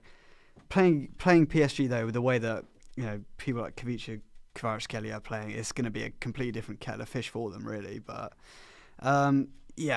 they've not had the best of times in the Premier League, that's for sure, this season. But in the Champions League, they sort of, we've seen it many times before, they come alive, and so it will certainly be tough for them, and I don't think they'll be favourites, but we could see them to get to the semi-final, that's for sure. Thanks very much, Ashton. We have an update from Darcy Harris-Norman. What have you got for us, Darcy, at Wimbledon? So, yes, I'm now back from half-time, and its score is 2-1 for AFC Wimbledon. However, Leyton Orient have made 2 substitutions. Oh my God, we have a goal live from Leyton Orient. It's number 32, Ballard, who is their top goal scorer. As you can hear, the away fans are very happy that they've now equalised. like I said, it's now AFC Wimbledon 2, Leyton Orient 2. Great, thank you very much for that one, Darcy. 2-2 there. We have a half-time at the moment in all the 8 o'clock Champions League kickoffs. We currently have Arsenal 1, Bayer Leverkusen 0. Arsenal looking like, at this as it stands anyway, as they're progressing to the quarter-final. How do you see that quarter-final going if it does stay like this, Jago, between Arsenal and Sporting Lisbon, who have just made that amazing turnaround? We had this game last year, didn't we? This time, Gyökeres is going to be with Arsenal instead of Sporting. If it does stay like this, I do still see Arsenal going through that game. I do still, Arsenal to beat Sporting. They just have quality all over the pitch, even on the bench. It's Sporting. Just, I don't think they're the right team to beat Arsenal. I think you've got to have a certain kind of mentality and physicality to your game. I think Arsenal will go through that quarter-final and into the semis. Great stuff. Thank you, Jago. We're going to go to Ashley Whiteway at Farnborough against Dagenham Redbridge in the National League South. Ashley, what have you got for us? Yeah, hi guys in the radio studio. Good to be back with you here. Half time's just gone into the second half now. You did miss a goal at the death there. Dagenham and Redbridge did resume their lead, so now it's 2-1 Dagenham and Redbridge. Half time, seen and gone. Second half, got into it now. There's one substitution for Dagenham and Redbridge at the moment. That's been with Matty Hayden coming off, being replaced by the rather remarkably named Naughty. So we'll see how that goes for the second half. But yeah, going into it. Looking forward to seeing how this one plays out. Hopefully he can get on score sheet himself and go from there, really. Yeah, as I said, 2-1 here at the moment. Dagenham and Redbridge, 2-1 up. Back to you guys in the studio. Thank you very much for that one, Ashley. We're going to go over to Eric at Vicarage Road. Any updates for us, Eric? Yeah, so Wrexham have come out and they've looked a much better team, and they've just scored actually from a corner. Max Klebworth, the local talent from Wales, has scored the goal to get one back. They've also made a substitution at half-time with Josh Windass coming on for Nathan Broadhead, so an attacking substitution as they look to try and get back into this game. Great stuff, Eric. So 2-1 there at Vicarage Road. Now Wrexham back in the game. Exeter City also back in the game at Kenilworth Road. That's now 3-2. A goal from Ilmari Niskanen for Exeter has pulled them back within one goal at Kenilworth Road in that one. Anthony, how close are we to resuming half-time? We're still about 5 minutes away. Man City need another 3 goals. What do you reckon? I have a weird feeling that I think they could do it. I think they've been by far the better team in this game. And when it comes to suppressing the counter-attacks that they were so vulnerable to against Real Madrid in the first leg, they've done really well. I think the defensive changes with Kusanov and Ait Nouri and who's the other one? I don't know who the other one was, but whoever it was, I think they've done well. Yeah, Nunes, that's it. I think they've done well because they're a lot faster than all the other players that were playing in the other games, and they've been able to track the runs of Vinicius Junior really well because he's been the main outlet of attack. Obviously, Kylian Mbappe's on the bench. We'll see what happens when he comes on because he's a whole different type of player to deal with. But I think if City find a way to finally be able to put away their chance, they have a way back into the game, but we'll see if they'll be able to do it. Always hard to rule out Pep Guardiola and Manchester City. Eric, Wrexham ready on the attack now? Yeah, definitely. They're looking in this half with a lot more intent than they were in the last half, and they're pushing on. They've already had 2 shots in the first 5 minutes of the second half, and got a goal back courtesy of Cleworth, the academy player who's risen through the ranks at Wrexham actually, and he's got them back into the game. And Oliver Rathbone got the assist from the corner, and back in the game in December, he was the one that actually scored the goal to equalise. So Watford will be thinking a little here, and it's still 2-1 to Watford. Yeah, just creeping back into that game then. Wrexham having half the deficit. 5 minutes in second half. Not great news for Southampton. They'll be hoping that Watford can hold on in the last sort of 35, 40 minutes there at Vicarage Road. Jago, how do you see Southampton's playoff chances now? Just 3 points off the playoffs with a game in hand as it stands. What do you reckon? I've been saying it ever since we kind of started this unbeaten run that we've been going on. I just don't think we're going to get the playoffs. I think every team above us are just going to keep getting points, or if they don't get points, they're still going to be above us because they're too far ahead. I think we'll miss out on a point or maybe even goal difference when it comes down to the last game of the season. Great stuff, thank you. Southampton still within touching distance of the playoffs and on good form there. A goal for Plymouth. They lead 1-0 at home to Stevenage, and Barnet have taken the lead at Crawley, which I'm sure we'll be hearing about soon enough from Max and Luke. We'll head over to them once they have an update for us. We'll go over to Ashton. How do you see, obviously Chelsea now with a mountain to climb, if that, in this tie, but how do you see this season closing out? Liam Rosenior at the helm. How much time does he have left after that sort of good start? Yeah, it's a tough one. Obviously, I can't hear the commentary on the game tonight, but from what I'm reading everywhere, there's been many boos, lots of chants for Roman Abramovich, which is obviously slightly controversial given the fines and the 1 year suspended transfer ban that Chelsea received yesterday.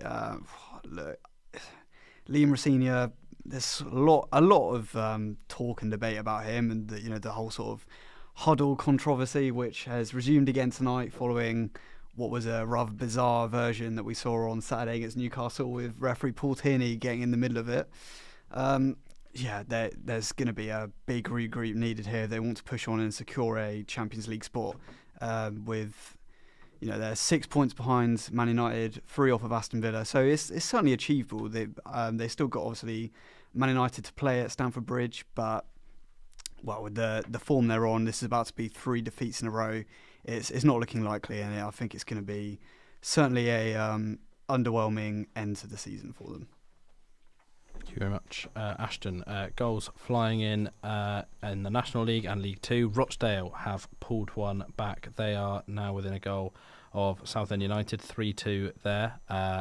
Once again, pulling one back there. Rochdale having trailed 2-1 and now 3-2. And Cheltenham have taken the lead against Crewe in League Two. Jake Bickerstaff has put Cheltenham in front there. Eric, let's come to you. You're on with a live game at the moment in the studio. What do you have for us? Watford have actually got back into the game after Wrexham have scored.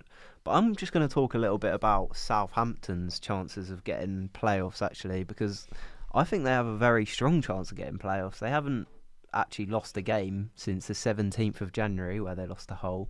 And since then, they've been on a very good run of form. They're still in the FA Cup, obviously facing Arsenal at home, as Watford actually have a corner here, so I'm just going to watch it. And Wrexham have cleared it. But yeah, I think Southampton, our local side, have a very good chance of getting playoffs as if Wrexham lose this game. So they'll be hoping Wrexham will lose. But it's still 2-1 here at Vicarage Road. Thanks very much, Eric. Couldn't agree more. Actually, Southampton are on a good run at the moment. Port Vale have retaken the lead, but we're going to go over to Luke Upton, where there's been a goal at Crawley. Thank you. Really disappointing from a Crawley perspective. It's 1-0 Barnet already. It's not long kicked off. An assist by Callum Stead, a goal by Mark Shelton. It was just a cross into the box, sort of bundled in to set the fans alight. I mean, admittedly, there aren't many fans behind the goal. It's not really a fan zone, more of a boy zone. But it's not. Yeah, it's now 1-0 Barnet. But Crawley did go down the other end to counter, get a free kick on the edge of the box, but it was pretty woeful. No chance of going in. Really easy save for the keeper.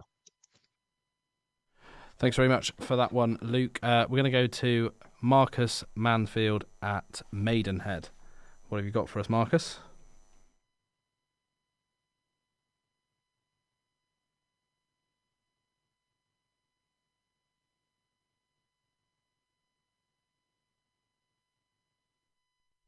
Sorry about that. Maybe some technical difficulties there with Marcus. We have a goal at Stockport. They've taken the lead, retaken the lead against Northampton in League One.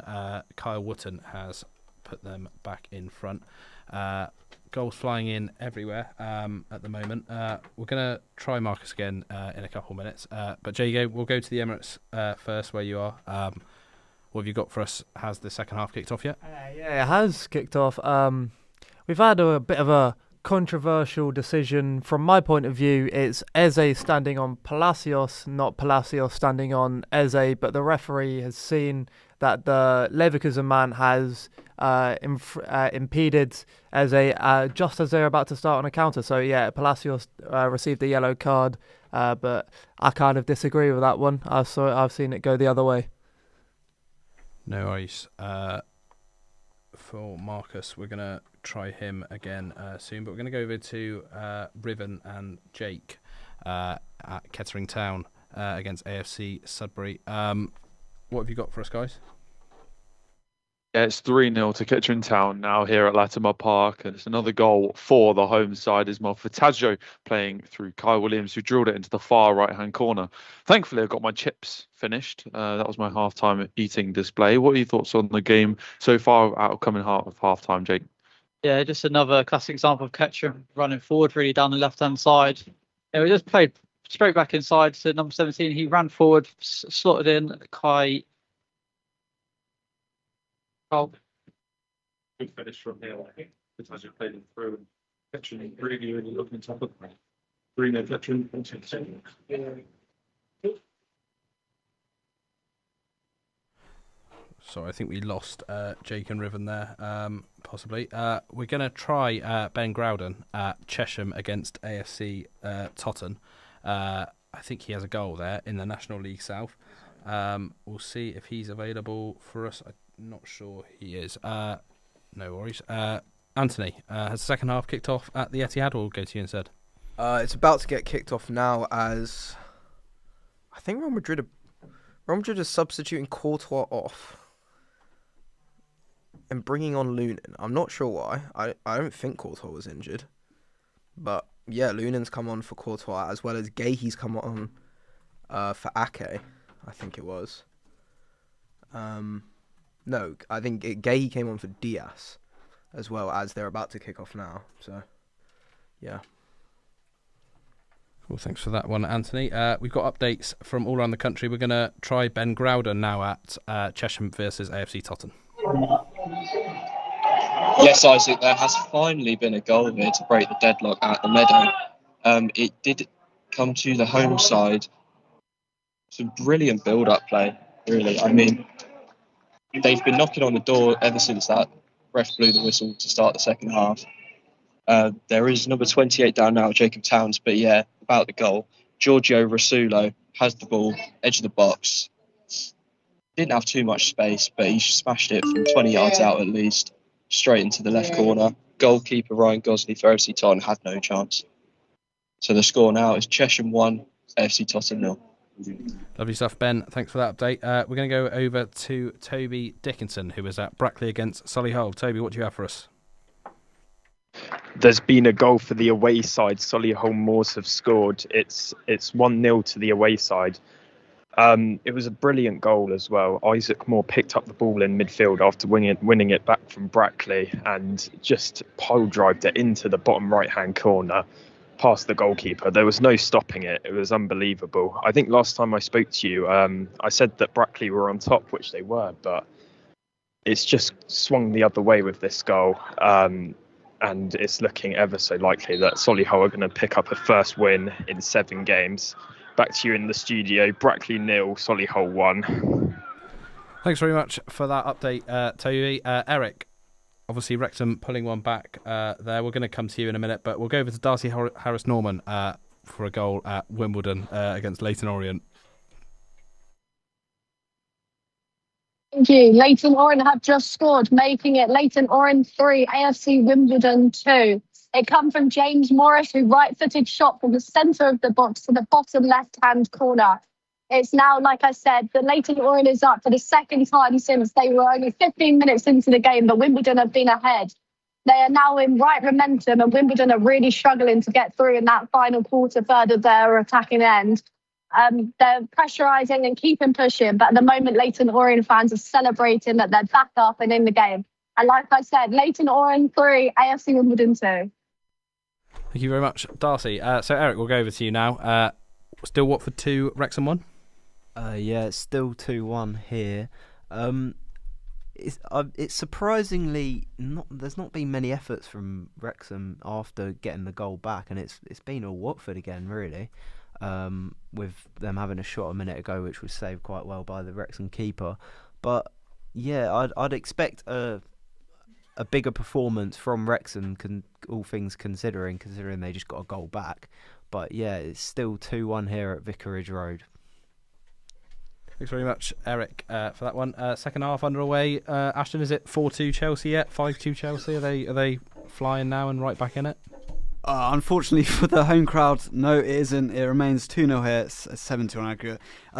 Bit of a strange decision here. I think it was Ousmane Dembele dispossessed Jura Hato near the halfway line, and it would have set up a 2-on-2, but the referee pulled it back for, well, I can only presume it was a high foot. So yeah, I don't think the PSG players were particularly too happy with that, and I must say it didn't look like there was an awful lot wrong with it, but yeah, so far not much to report here in the opening 7 minutes of this half. Yeah, still 7-2 on aggregate. Thanks for that one, Ashton. Anthony, we'll come over to you. Early signs of the second half positive for Man City, or looking like they're about to crash out, unfortunately, the Champions League for them?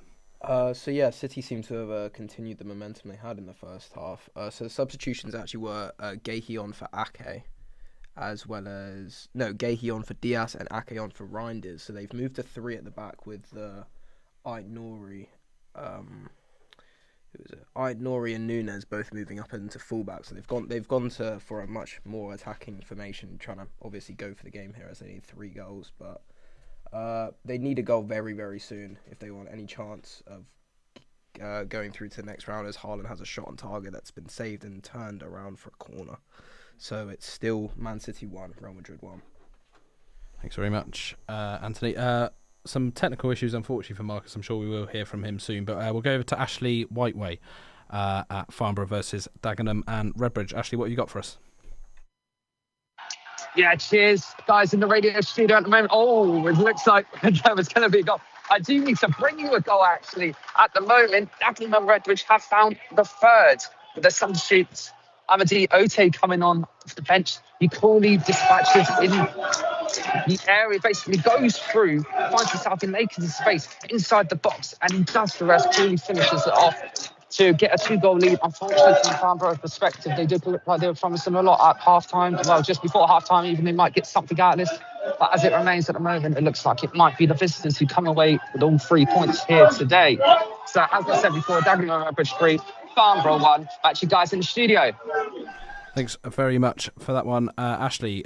Goals for Notts County at Accrington, and they are 3-0 up. Swindon have taken the lead at Gillingham. We're going to go over to Marcus Mansfield now at Maidenhead against Ebbsfleet. Marcus. Yes, thank you, Isaac. And despite their early pressure in the start of the second half, Maidenhead have conceded a second goal on the counter-attack. Once again, the catalyst was Josh Coley, whose neat footwork allowed him to find Toby Edsner on the edge of the box, who curled his effort into the far left-hand corner of the goal to see the visitors 2-0 up. Since then, Maidenhead have responded well, but not been able to create any meaningful chances as of yet, albeit they come forward here now. I will stay with you if anything happens, which it doesn't. So back to you guys in the studio. Thanks very much, Marcus. Had us on the edge of our seat there. Eric, what have we got for all our Southampton fans who are willing Watford on in the closing stages, or the sort of closing half an hour, 20 minutes of the Watford-Wrexham game? Yeah, so Wrexham, once again, haven't really been doing much. As I say that, they are having an attack, but it's just gone out for a goal kick. Yeah, Wrexham, it's a weird one, really, because I really would have expected them to put some more pressure on after getting a goal back, but Watford just seem to be the better team still. So it's a bit of a strange one, but yeah, Southampton fans will be happy with it at least. But yeah, it's still 2-1 here at Vicarage Road. Thanks for that one, Eric. A goal for Peterborough. They are now 3-0 up against Rotherham in League One. Looking good for them to get an important 3 points for their season. Anthony, any danger of Man City clawing their way back into this one on aggregate? Any momentum that they had coming as they headed back into the half has kind of disappeared a bit now, as Real Madrid kind of are going through their first decent spell of possession as they pass it around the midfield, the Man City half, controlling the game a bit here, which obviously they don't need to do anything to go through. So and City don't look too urgent as the ball's played through to Vinicius, who's up against Nunes here, and passes it back again. So yeah, I mean, Real Madrid playing quite passively, and it's still Man City 1, Real Madrid 1. Thanks very much. Not looking too bright for Manchester City. Looking a bit better for their fellow Manchester side, Salford City, who are now 2-0 up at home to Barrow in League 2. Ashton, not looking too happy over there. Still drifting out of round of 16 in the Champions League by the looks of it, Chelsea. Yeah, it's sort of got a bit stale now, this game. All that I can really report is Bradley Barcola. Chelsea fans will be sick of the sight of him now. Looks as if he may have been forced off a few minutes ago, holding his face. However, after receiving treatment, he was okay to carry on. Looks as if Luis Rossini is about to make a triple substitution, however, with Liam Delap, Alejandro Garnacho and Romeo Lavia getting stripped and ready to come on. Chelsea 0, PSG 2, 7-2 on aggregate with 33 minutes remaining. There we go. I'm sure Garnacho and Delap will get them right back into that one.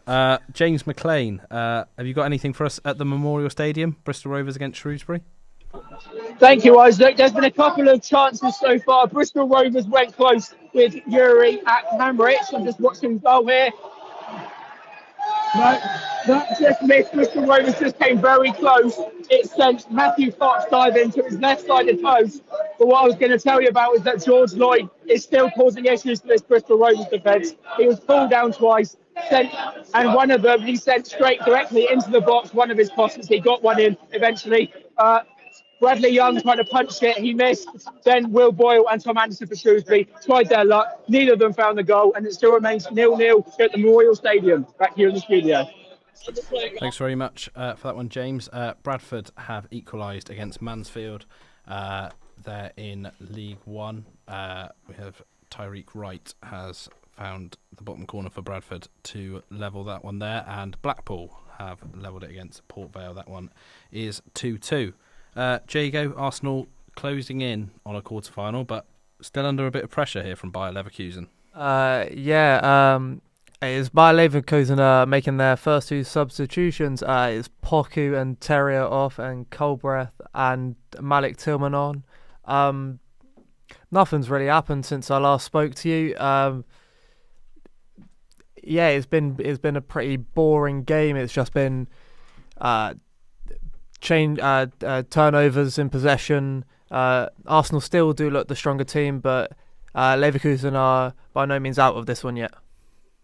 Thanks very much, Jago. We're going to go over to Jake and Riven at Kettering Town against AFC Sudbury. What have you got for us, lads? Yeah, 4-0 Kettering now as a penalty slotted home by Eddie Panther. Clinical striker in the Kettering starting lineup, slotted it past their Sudbury keeper nicely in the bottom left-hand corner. 4-0 Kettering now. Kettering still out all on top, and they're just trying to put this one to bed and some at the moment. Still on top, just passing it around nicely. And the Kettering fans are in full voice in that home end. 4-0 Kettering, back to you in the studio.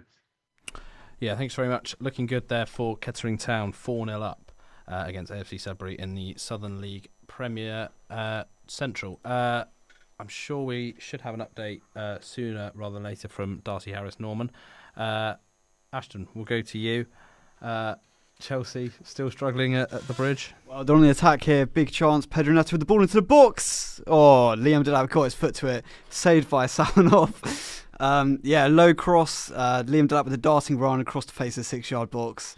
Hit it low. Yeah, Safanov got a good left hand to it to push it away from danger. And it's been cleared, and PSG are back with possession here. Chelsea 0, PSG 2, half an hour remaining. Jago, Arsenal should have one foot in the quarter-final, shouldn't they?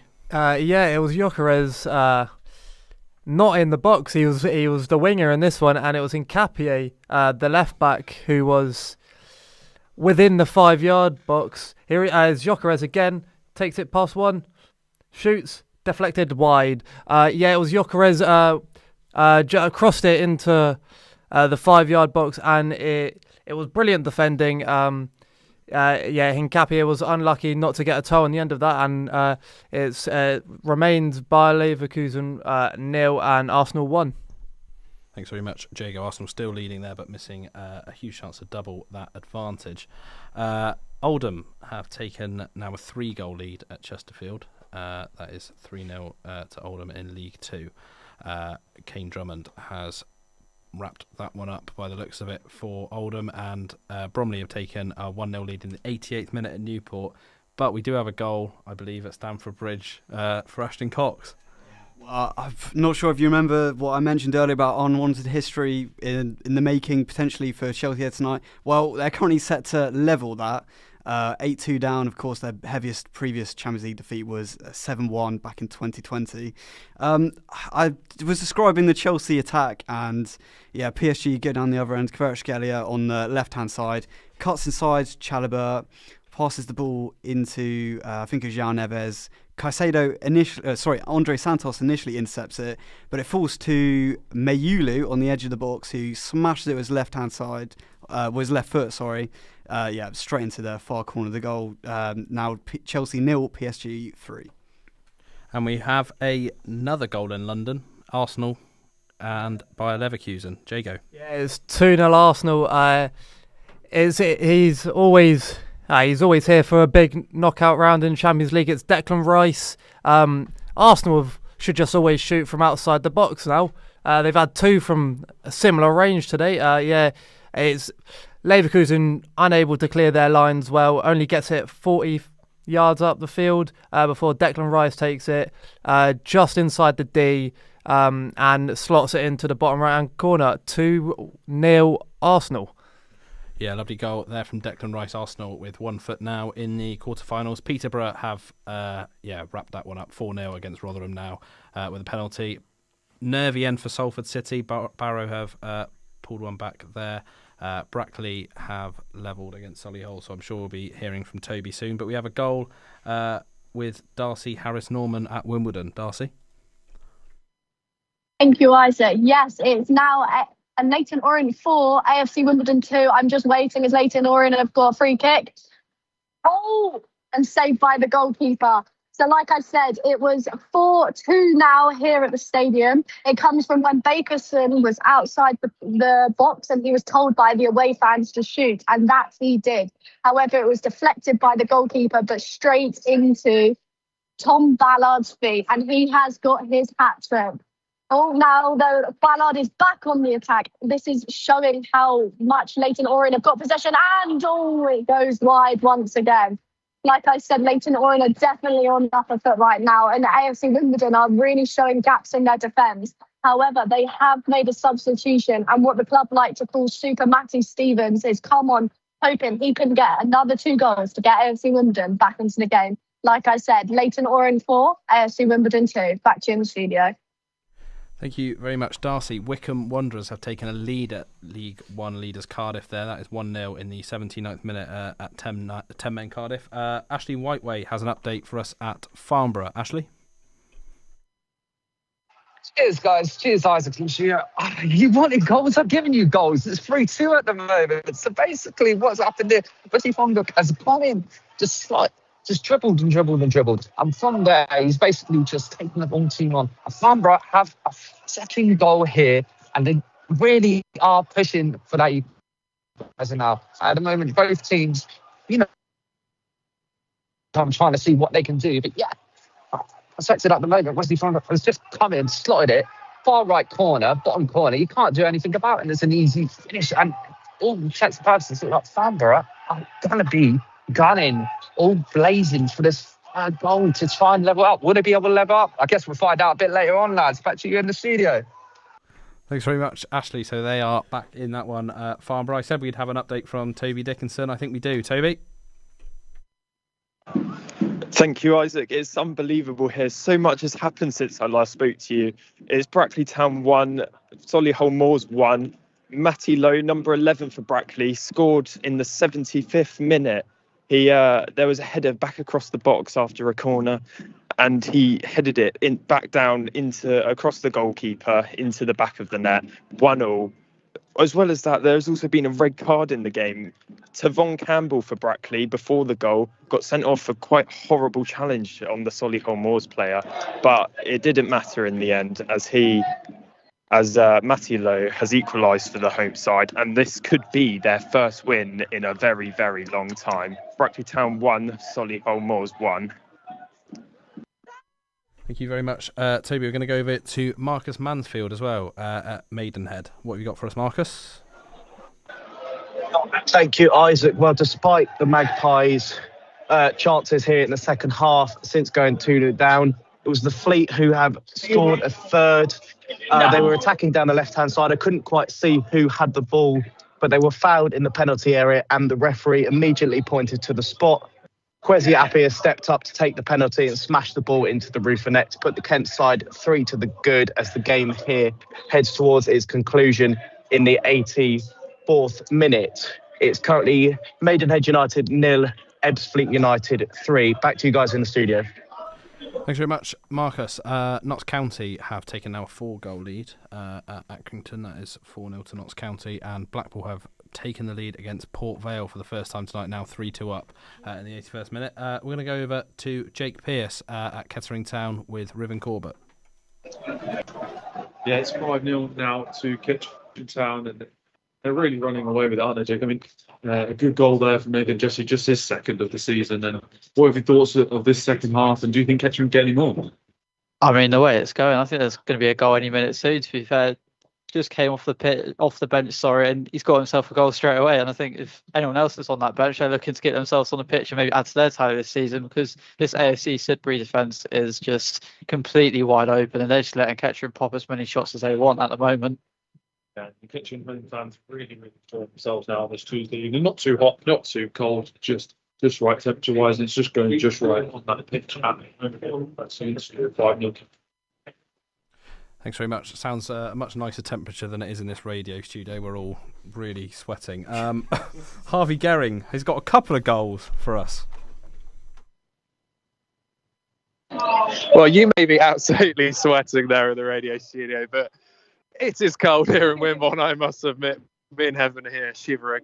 But it's not cold on the football pitch. Walton and Hersham have scored 2 in the last 10 minutes and are now 4-1 up in this game. Seems to be over so far. Walton and Hersham, with this win, will extend their lead to 15 points at the top of the table as they push to get promoted. Evan, I think it might be a bit unfair to say Wimborne Town have been out this game as they have dominated so far, I imagine. Yeah, absolutely. Wimborne had tons of chances at the beginning of the first and second half, but unfortunately they just couldn't get it into the back of the net, whereas Walton and Hersham could, and that's just unlucky, but that's how it is. Yeah, and we're closing up here. It's 90th minute, game over, I'd imagine. It's Wimborne Town 1, Walton and Hersham 4. Yeah, looking good for Walton and Hersham there. Wickham have doubled their lead at Cardiff, and Salford City with a 2-goal buffer again. They put themselves 3-1 up against Barrow from a goal from Fabio Barini, once of Liverpool and Sunderland. We're going to go over James McLean at the Memorial Stadium. What have you got for us, James?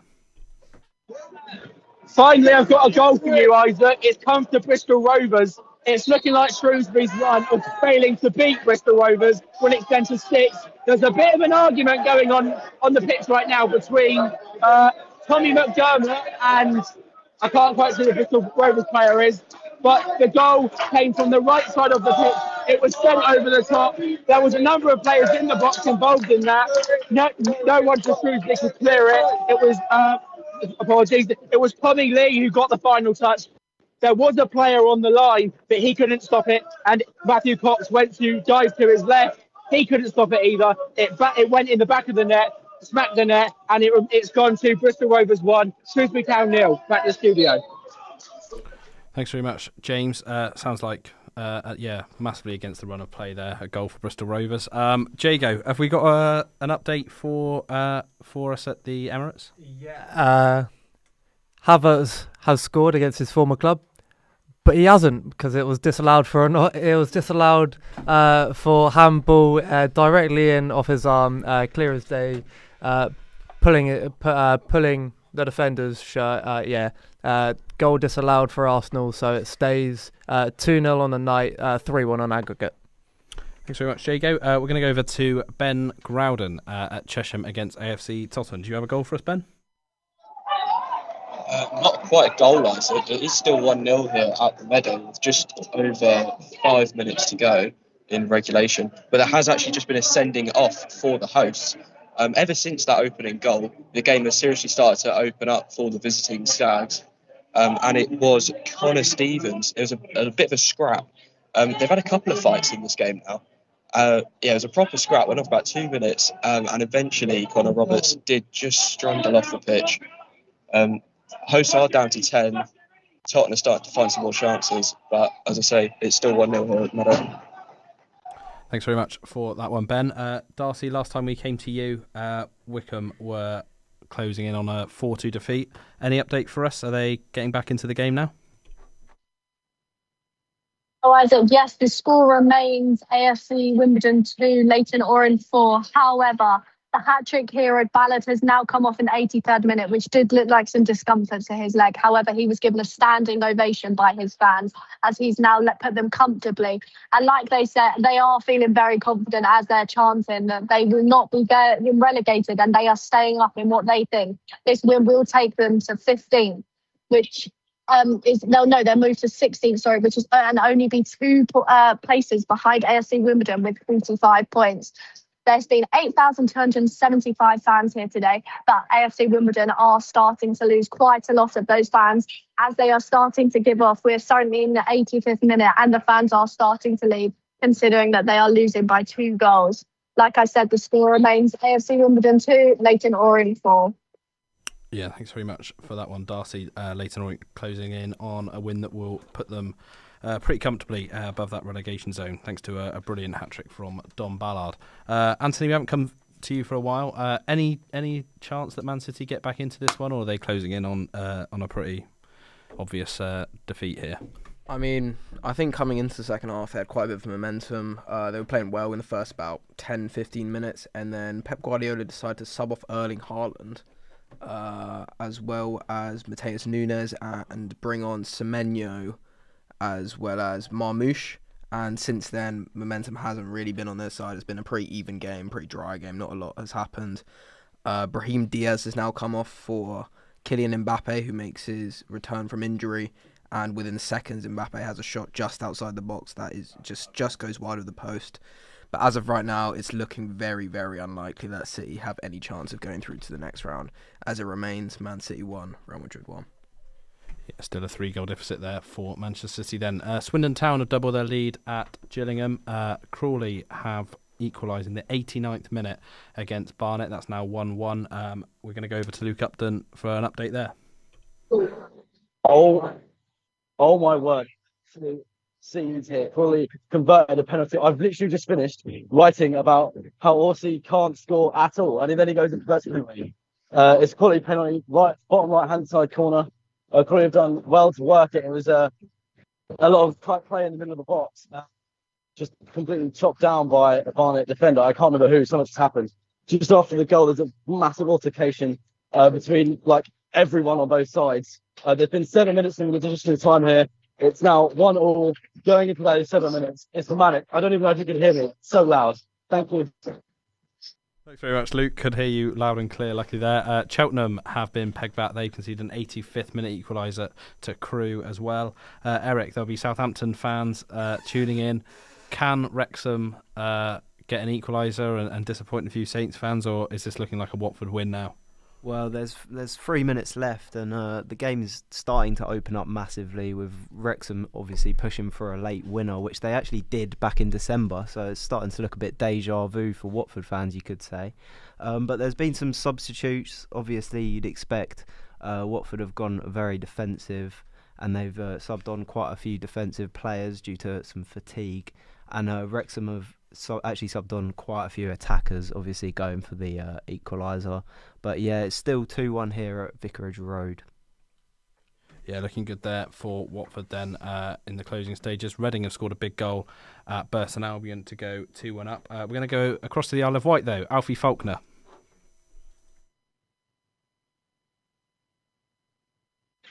Thank you, Felix. Stoneham now began to show why they're top of the table. We've just had 2 rapid-fire goals from the side. I think the East Coast fix is definitely beginning to show that fatigue in this game. I mean, it's been long. We're in the 78th minute now. Oh, sorry, a bit later than that. But it's beginning to show. But the fans are still bringing atmosphere, and there's definitely still plenty of fight within this game here, Felix. Yeah, cheers for that, Alfie. Jago, we'll go over to you. Arsenal closing in on that quarter-final position. Yeah, thanks, Felix. Leverkusen just had a header from Gerald Kwanzaa. Arsenal, Saka's in the box at the moment, stinging the palms of Blasvik. But yeah, Arsenal look pretty comfortable now. Leverkusen look a bit... they're lacking a little bit of something now. They look a bit tired. It's still 2-0 Arsenal. Thanks very much, Jago. We have a goal at Kettering, I think. That doesn't sound familiar. Jake Pearce? Yeah, 6-0 now for Kettering, and another goal for Eddie Panther. He's now got a brace for the evening, and Kettering home fans are really, really enjoying themselves, and rightly so. It's been a good game of football for the home side so far. Eddie Panther just drilling it into the bottom right-hand corner for his second goal of the evening. 6-0 now to Kettering at Town, and a great game of football. Back to you in the studio. Thanks very much. They're Kettering 6-0 up there against AFC Sudbury. That's looking like a huge win tonight. Ashton, another huge win for PSG by the looks of it. Yep, looking that way indeed. Well, I mean, it's been like that since the 6th minute really, when Kvaratskhelia made it 6-2 on aggregate. PSG just knocking the ball around now with, not really much pressure. Chelsea have had a few chances since the likes of Garnacho and Delap were brought on, as Garnacho puts another ball into the box, but it's smothered well by the PSG keeper. Yeah, this second half's just sort of drifted out really, not really much at stake, and it remains Chelsea 0, PSG 3, 8-2 on aggregate with 11 minutes to go. Thanks very much for that one, Ashton. Full-time scores just starting to come in. Lincoln have equalised in the 93rd minute at Huddersfield Town. Big goal for them from Riley Towler, who has equalised in the 93rd minute there. That's 2-2. Notts County have wrapped up a comfortable 4-0 win in League 2 at Accrington Stanley. That was... 4-0 win there for Notts County. We're going to go over to Luke Upton again, who's got another update for us at Crawley Town. Well, it's still 1-1, but just they've had a good chance outside the box. Shot the keeper, 29, Kieran Slicker for Barnett. He kept it out. Really, really, really good save there. The energy is so electric here. I mean, they also know that Newport County have lost in the last minute to Bromley, so that leaves Crawley out of the relegation zone. Just all around positive vibes here. The fans are going absolutely insane. That's just going into the dying embers of this. We've lost Luke there. As you can hear him say, Bromley have beaten Newport County, which now, as it stands, lifts Crawley out of that relegation zone. League One leaders Cardiff have dropped to a 2-0 defeat at home to Wycombe. They went down to 10 men and then conceded 2 goals from Vidigal and Crawley Woodrow for Wycombe Wanderers. That's a big away win for them. We're going to go over to Jago. Final 10 minutes at the Emirates. What have you got for us? Nothing's changed really since you last came to me. Patrick Schick's come on.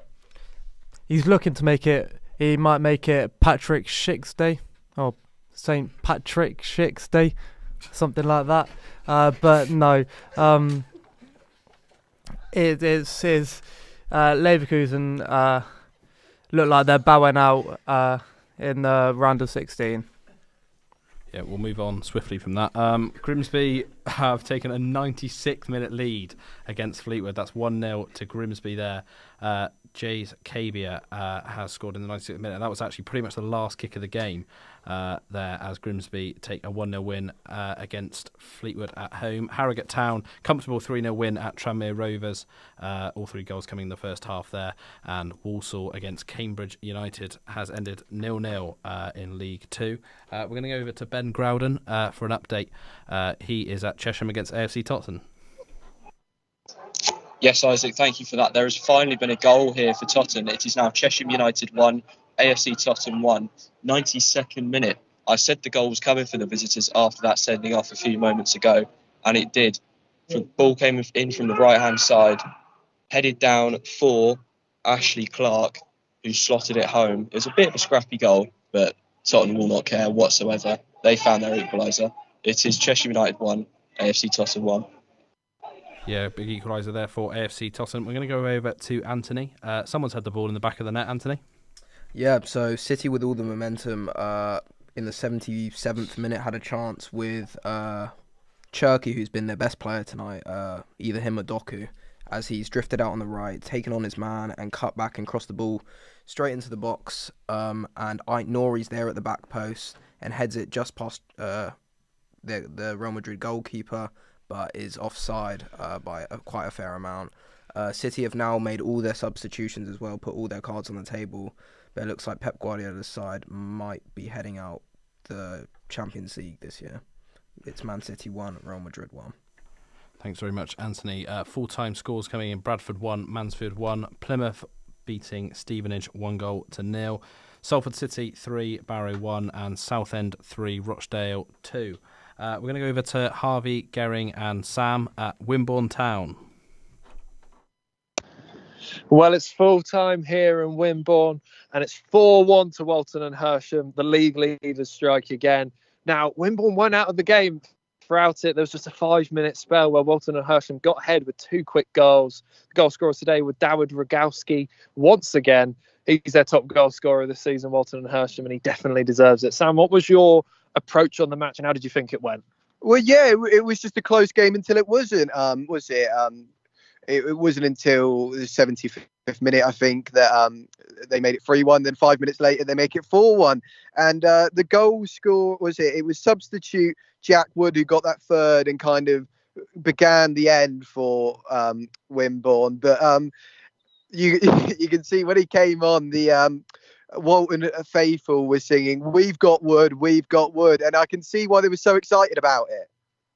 100%, but looking on the other end of the spectrum, as the players went in, some of the fans were chanting, "You're getting sacked in the morning," to Tim Wills, the Wimborne manager. What do you make on that, Heaven? I mean, Wimborne haven't had a particularly great form this season, winning just 2 games, but we're near the end of the season now. Do you think maybe the players are sort of on the beach, sort of giving up now? Maybe, but honestly, I think those chants to the manager were a little bit unfair. I thought Wimborne played quite well today. They had a lot of chances on the ball. I would say arguably they had a lot more chances than Walton and Hersham did, but they just couldn't get it in the back of the net. 100%. They definitely played better than maybe people would have expected. Anyways, it's full time here. Wimborne Town 1, Walton and Hersham 4. Yeah, thanks very much, Harvey, Sam and Heaven. Full-time scores coming in: Gillingham 0, Swindon 2, Burton Albion 1, Reading 2, Chesterfield 0, Oldham 3, Blackpool 3, Port Vale 2, Stockport 2, Northampton 1, Crawley 1, Barnet 1. There has been a goal at Vicarage Road though, Eric Hogg.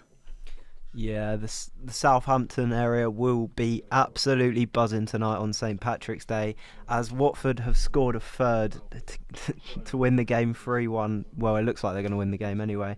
Mark Bowler just had a great shot, and it was actually just come off the crossbar, but luckily came straight to the goal scorer,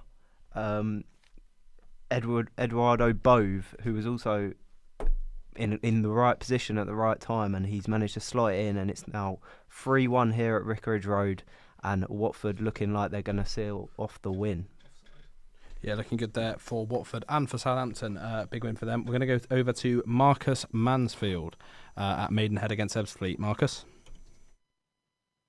Thank you, Isaac. Yes, full-time here. And what a final 15 minutes we had here. Your Ebbsfleet went 3-0 to the good, thanks to goals from Josh Coley, Toby Edser and a penalty from Kwesi Appiah. The fourth official held up the board with 5 minutes added time. And finally, the home fans had something to cheer about in the 91st minute as Liam Dawson found space on the edge of the area before driving towards the right corner flag. He unleashed a powerful effort into the bottom left-hand corner to give the Magpies a lifeline. The home side then had their tails up as they pushed to grab an unlikely result. And as they attacked down the right, a delightful ball was put into the area. And as the ball dropped, Matt Robinson was on hand to smash the ball into the goal to half the deficit and give the home side something to cheer about and potential lifeline, as I said, to get back into the game. Unfortunately, it was too little too late. So it's finished here at York Road. Maidenhead United 2, Ebbsfleet United 3. Back to you guys in the studio.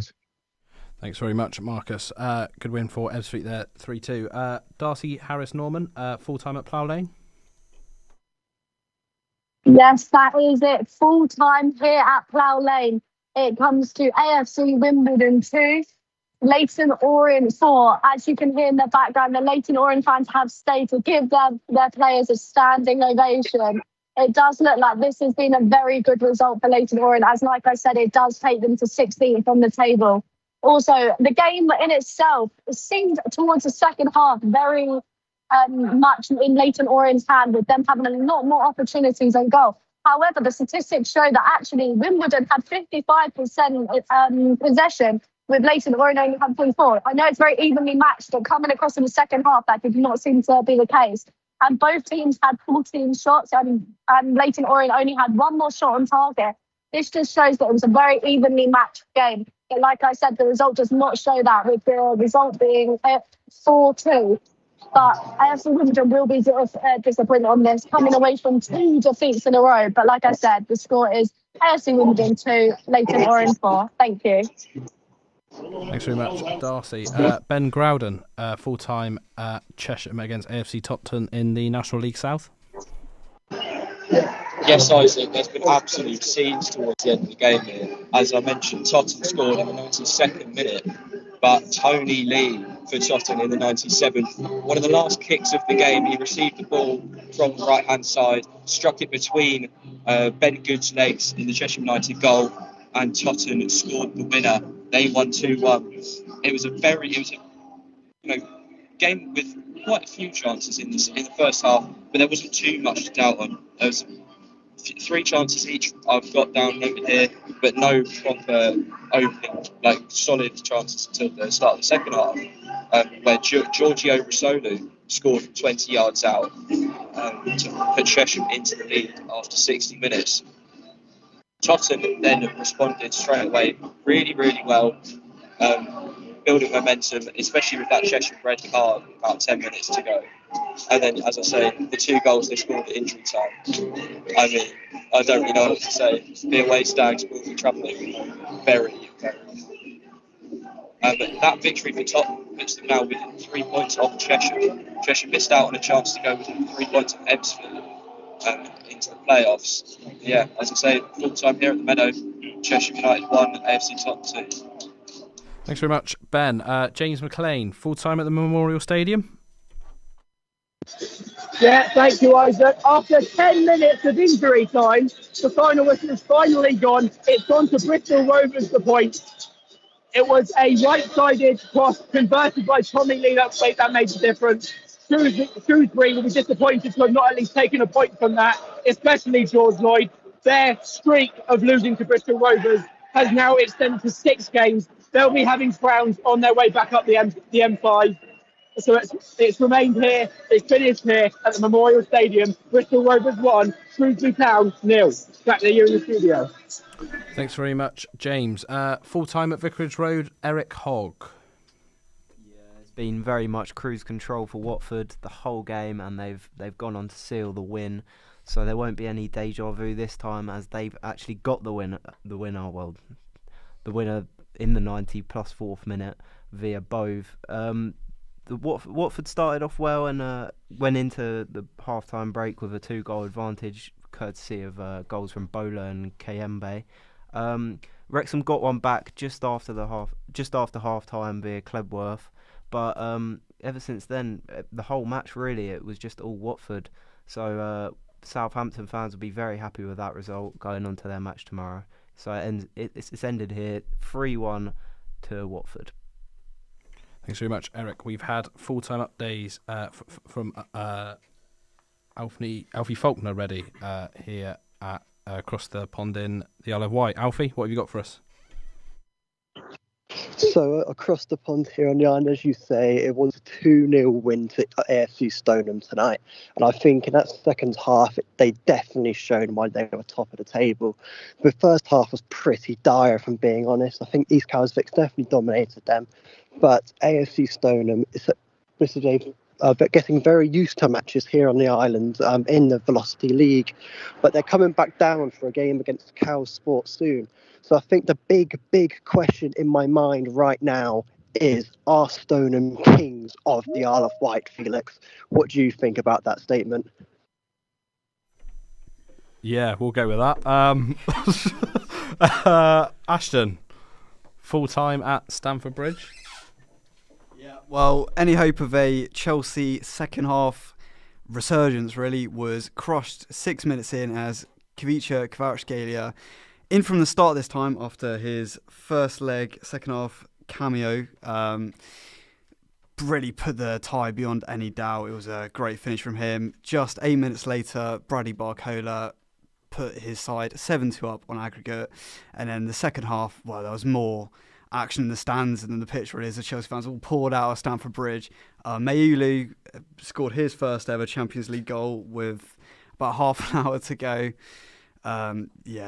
Substitutions came on for Chelsea, like Alejandro Garnacho and Liam Delap. They made somewhat of an impact, but yeah, there was just no real cutting edge up front for the Blues as they bow out of the Champions League here at the round of 16 stage. Chelsea 0, PSG 3, 8-2 on aggregate. Cheers, Ashton. We're going to go over to Luke Upton and Ashley Whiteway. We'll go Luke first at Crawley Town. Yes, thank you. My heart is slowly returning back to its normal pace here at Crawley. The game has finished 1-1. It's positive for Crawley. They've climbed out of the relegation zone only on goal difference now. 4 goals in it between them and Newport, because Newport's late loss. That's really done Crawley a favour. They would look back disappointed with the performance. It wasn't great. They looked pretty blunt. Nothing really creating until that penalty at the end, which was well finished. But there's positives. They're out of the relegation zone, but still winless. So yeah, overall positive for Crawley, but mixed. Lovely stuff, Luke. Thank you very much. We'll go over to Ashley, who is at Farnborough against Dagenham Redbridge for a full-time update. Ashley?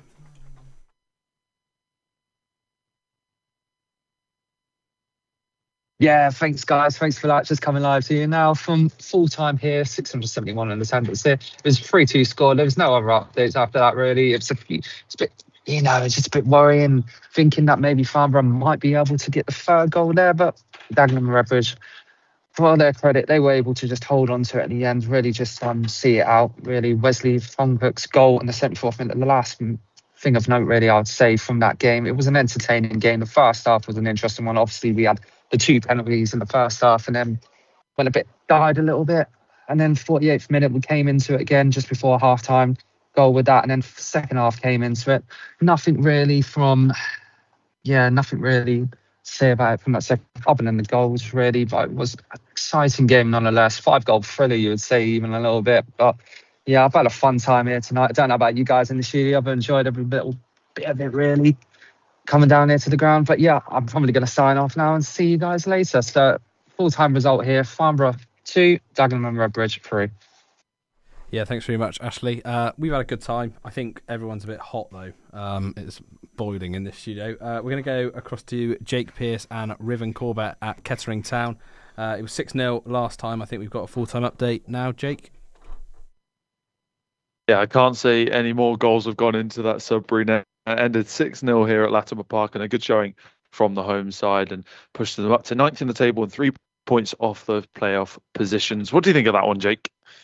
I mean, I don't think anyone saw that coming. I mean, at the weekend, it was a 4-1 loss from Sudbury against Kettering on the weekend. And obviously, Sudbury changed their manager since then. You're hoping maybe the new manager appointed, albeit the assistant from the game before, you would have thought maybe players would have showed a bit of a fight. But Ketchum just made it look easy by the end of the game. 6 goals. I think the second half really they took up another level and it just completely blew away Sudbury. Yeah, Sudbury fans definitely up for a rough travel back, and of the 10 that did come, they definitely didn't enjoy it. Conceding 6 goals for sure, but 6-0 here, 6 to Ketchum, 0 Sudbury in the end. Up here at Latimer Park. Back to you in the studio. Yeah, thanks very much, Jake and Riven. We had a full-time update from Ashton as Chelsea crashed out of the Champions League, losing 3-0 to PSG, 8-2 on aggregate. Full-time in North London, Jago Everson. Yeah, it's all ended at the Emirates. It finished 2-0 to Arsenal. No team were particularly amazing today. But Arsenal did just have that little bit extra than Leverkusen. So, yeah, it's 3-1 on aggregate, 2-0 on the night. Arsenal were through to the next round. Thank you very much, Jago. Goals going in at the Etihad, not quite full-time there. Anthony? Yeah. As Vinicius scores... Yeah, Vinicius Jr. just scored. I'm not sure. There's been a couple disallowed ones. Vinicius Jr. just had a disallowed one a couple minutes ago, as well as Federico Valverde also had a disallowed one earlier in the game. I think this one has been allowed. Yeah, it looks like it has been allowed. Vinicius Jr. scores 2 in this leg as he celebrates in front of the City fans after that goal in the 93rd minute, which should be the last kick of the game. Yeah, Real Madrid see themselves through to the next round pretty comfortably. Ever since the second half, really, momentum kind of died off for Man City. They were just susceptible to the counter ever since they made those substitutions. And yeah, Real Madrid seemed to cruise through to a easy game as they win 2-1 and go through to the next round of the Champions League. Thanks very much, Anthony. Yep, Man City and Chelsea then crushing out the Champions League tonight. Other full-time results, Luton 3, Exeter 2, Gateshead 1, Wealdstone 0, Bolton 0, Doncaster 0 in League 1. Huddersfield Lincoln ended 2-2 as well. And Peterborough beat Rotherham 5-0. Just wrapping up towards the end here. Ashton, final thoughts on, first of all, on your game? Well, it's going to have to be back to the drawing board now for Liam Rossini's men. You know, there's huge question marks are going to be asked about his managerial credibility here at the club. You know, obviously record Champions League defeat joint record Champions League defeat for them here, losing by 6-goal deficit. It's been, obviously they lost to the PSG in the first leg last week. Then the 1-0 game against Newcastle on Saturday was disappointing. Yeah, they've got ground to make up in the race for the Champions League. A favourable tie against Port Vale, obviously, in the FA Cup quarter-final at the start of April. So that's really their last hope now of getting a trophy and really saving their season. Yeah, massive pressure on not just Rossini, but I think the board. They've obviously brought him in from Strasbourg, their Chelsea sister club, with a lot of promise. I'd say they promised the Chelsea fans, but yeah, the signs here that he's not going to fulfil that promise at Stamford Bridge, and yeah, it's going to be a tough one to swallow this for sure. There we go. Eric, 3-1 to Watford in the end. Great result for Southampton as they close in on the playoff spot.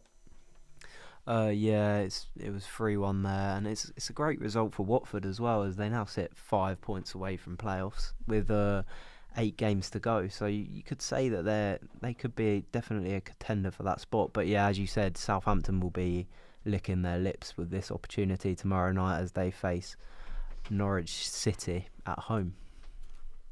Yeah, thanks very much, Eric. Thanks very much, everyone, for listening and for everyone around the ground, everyone around the grounds all around the country.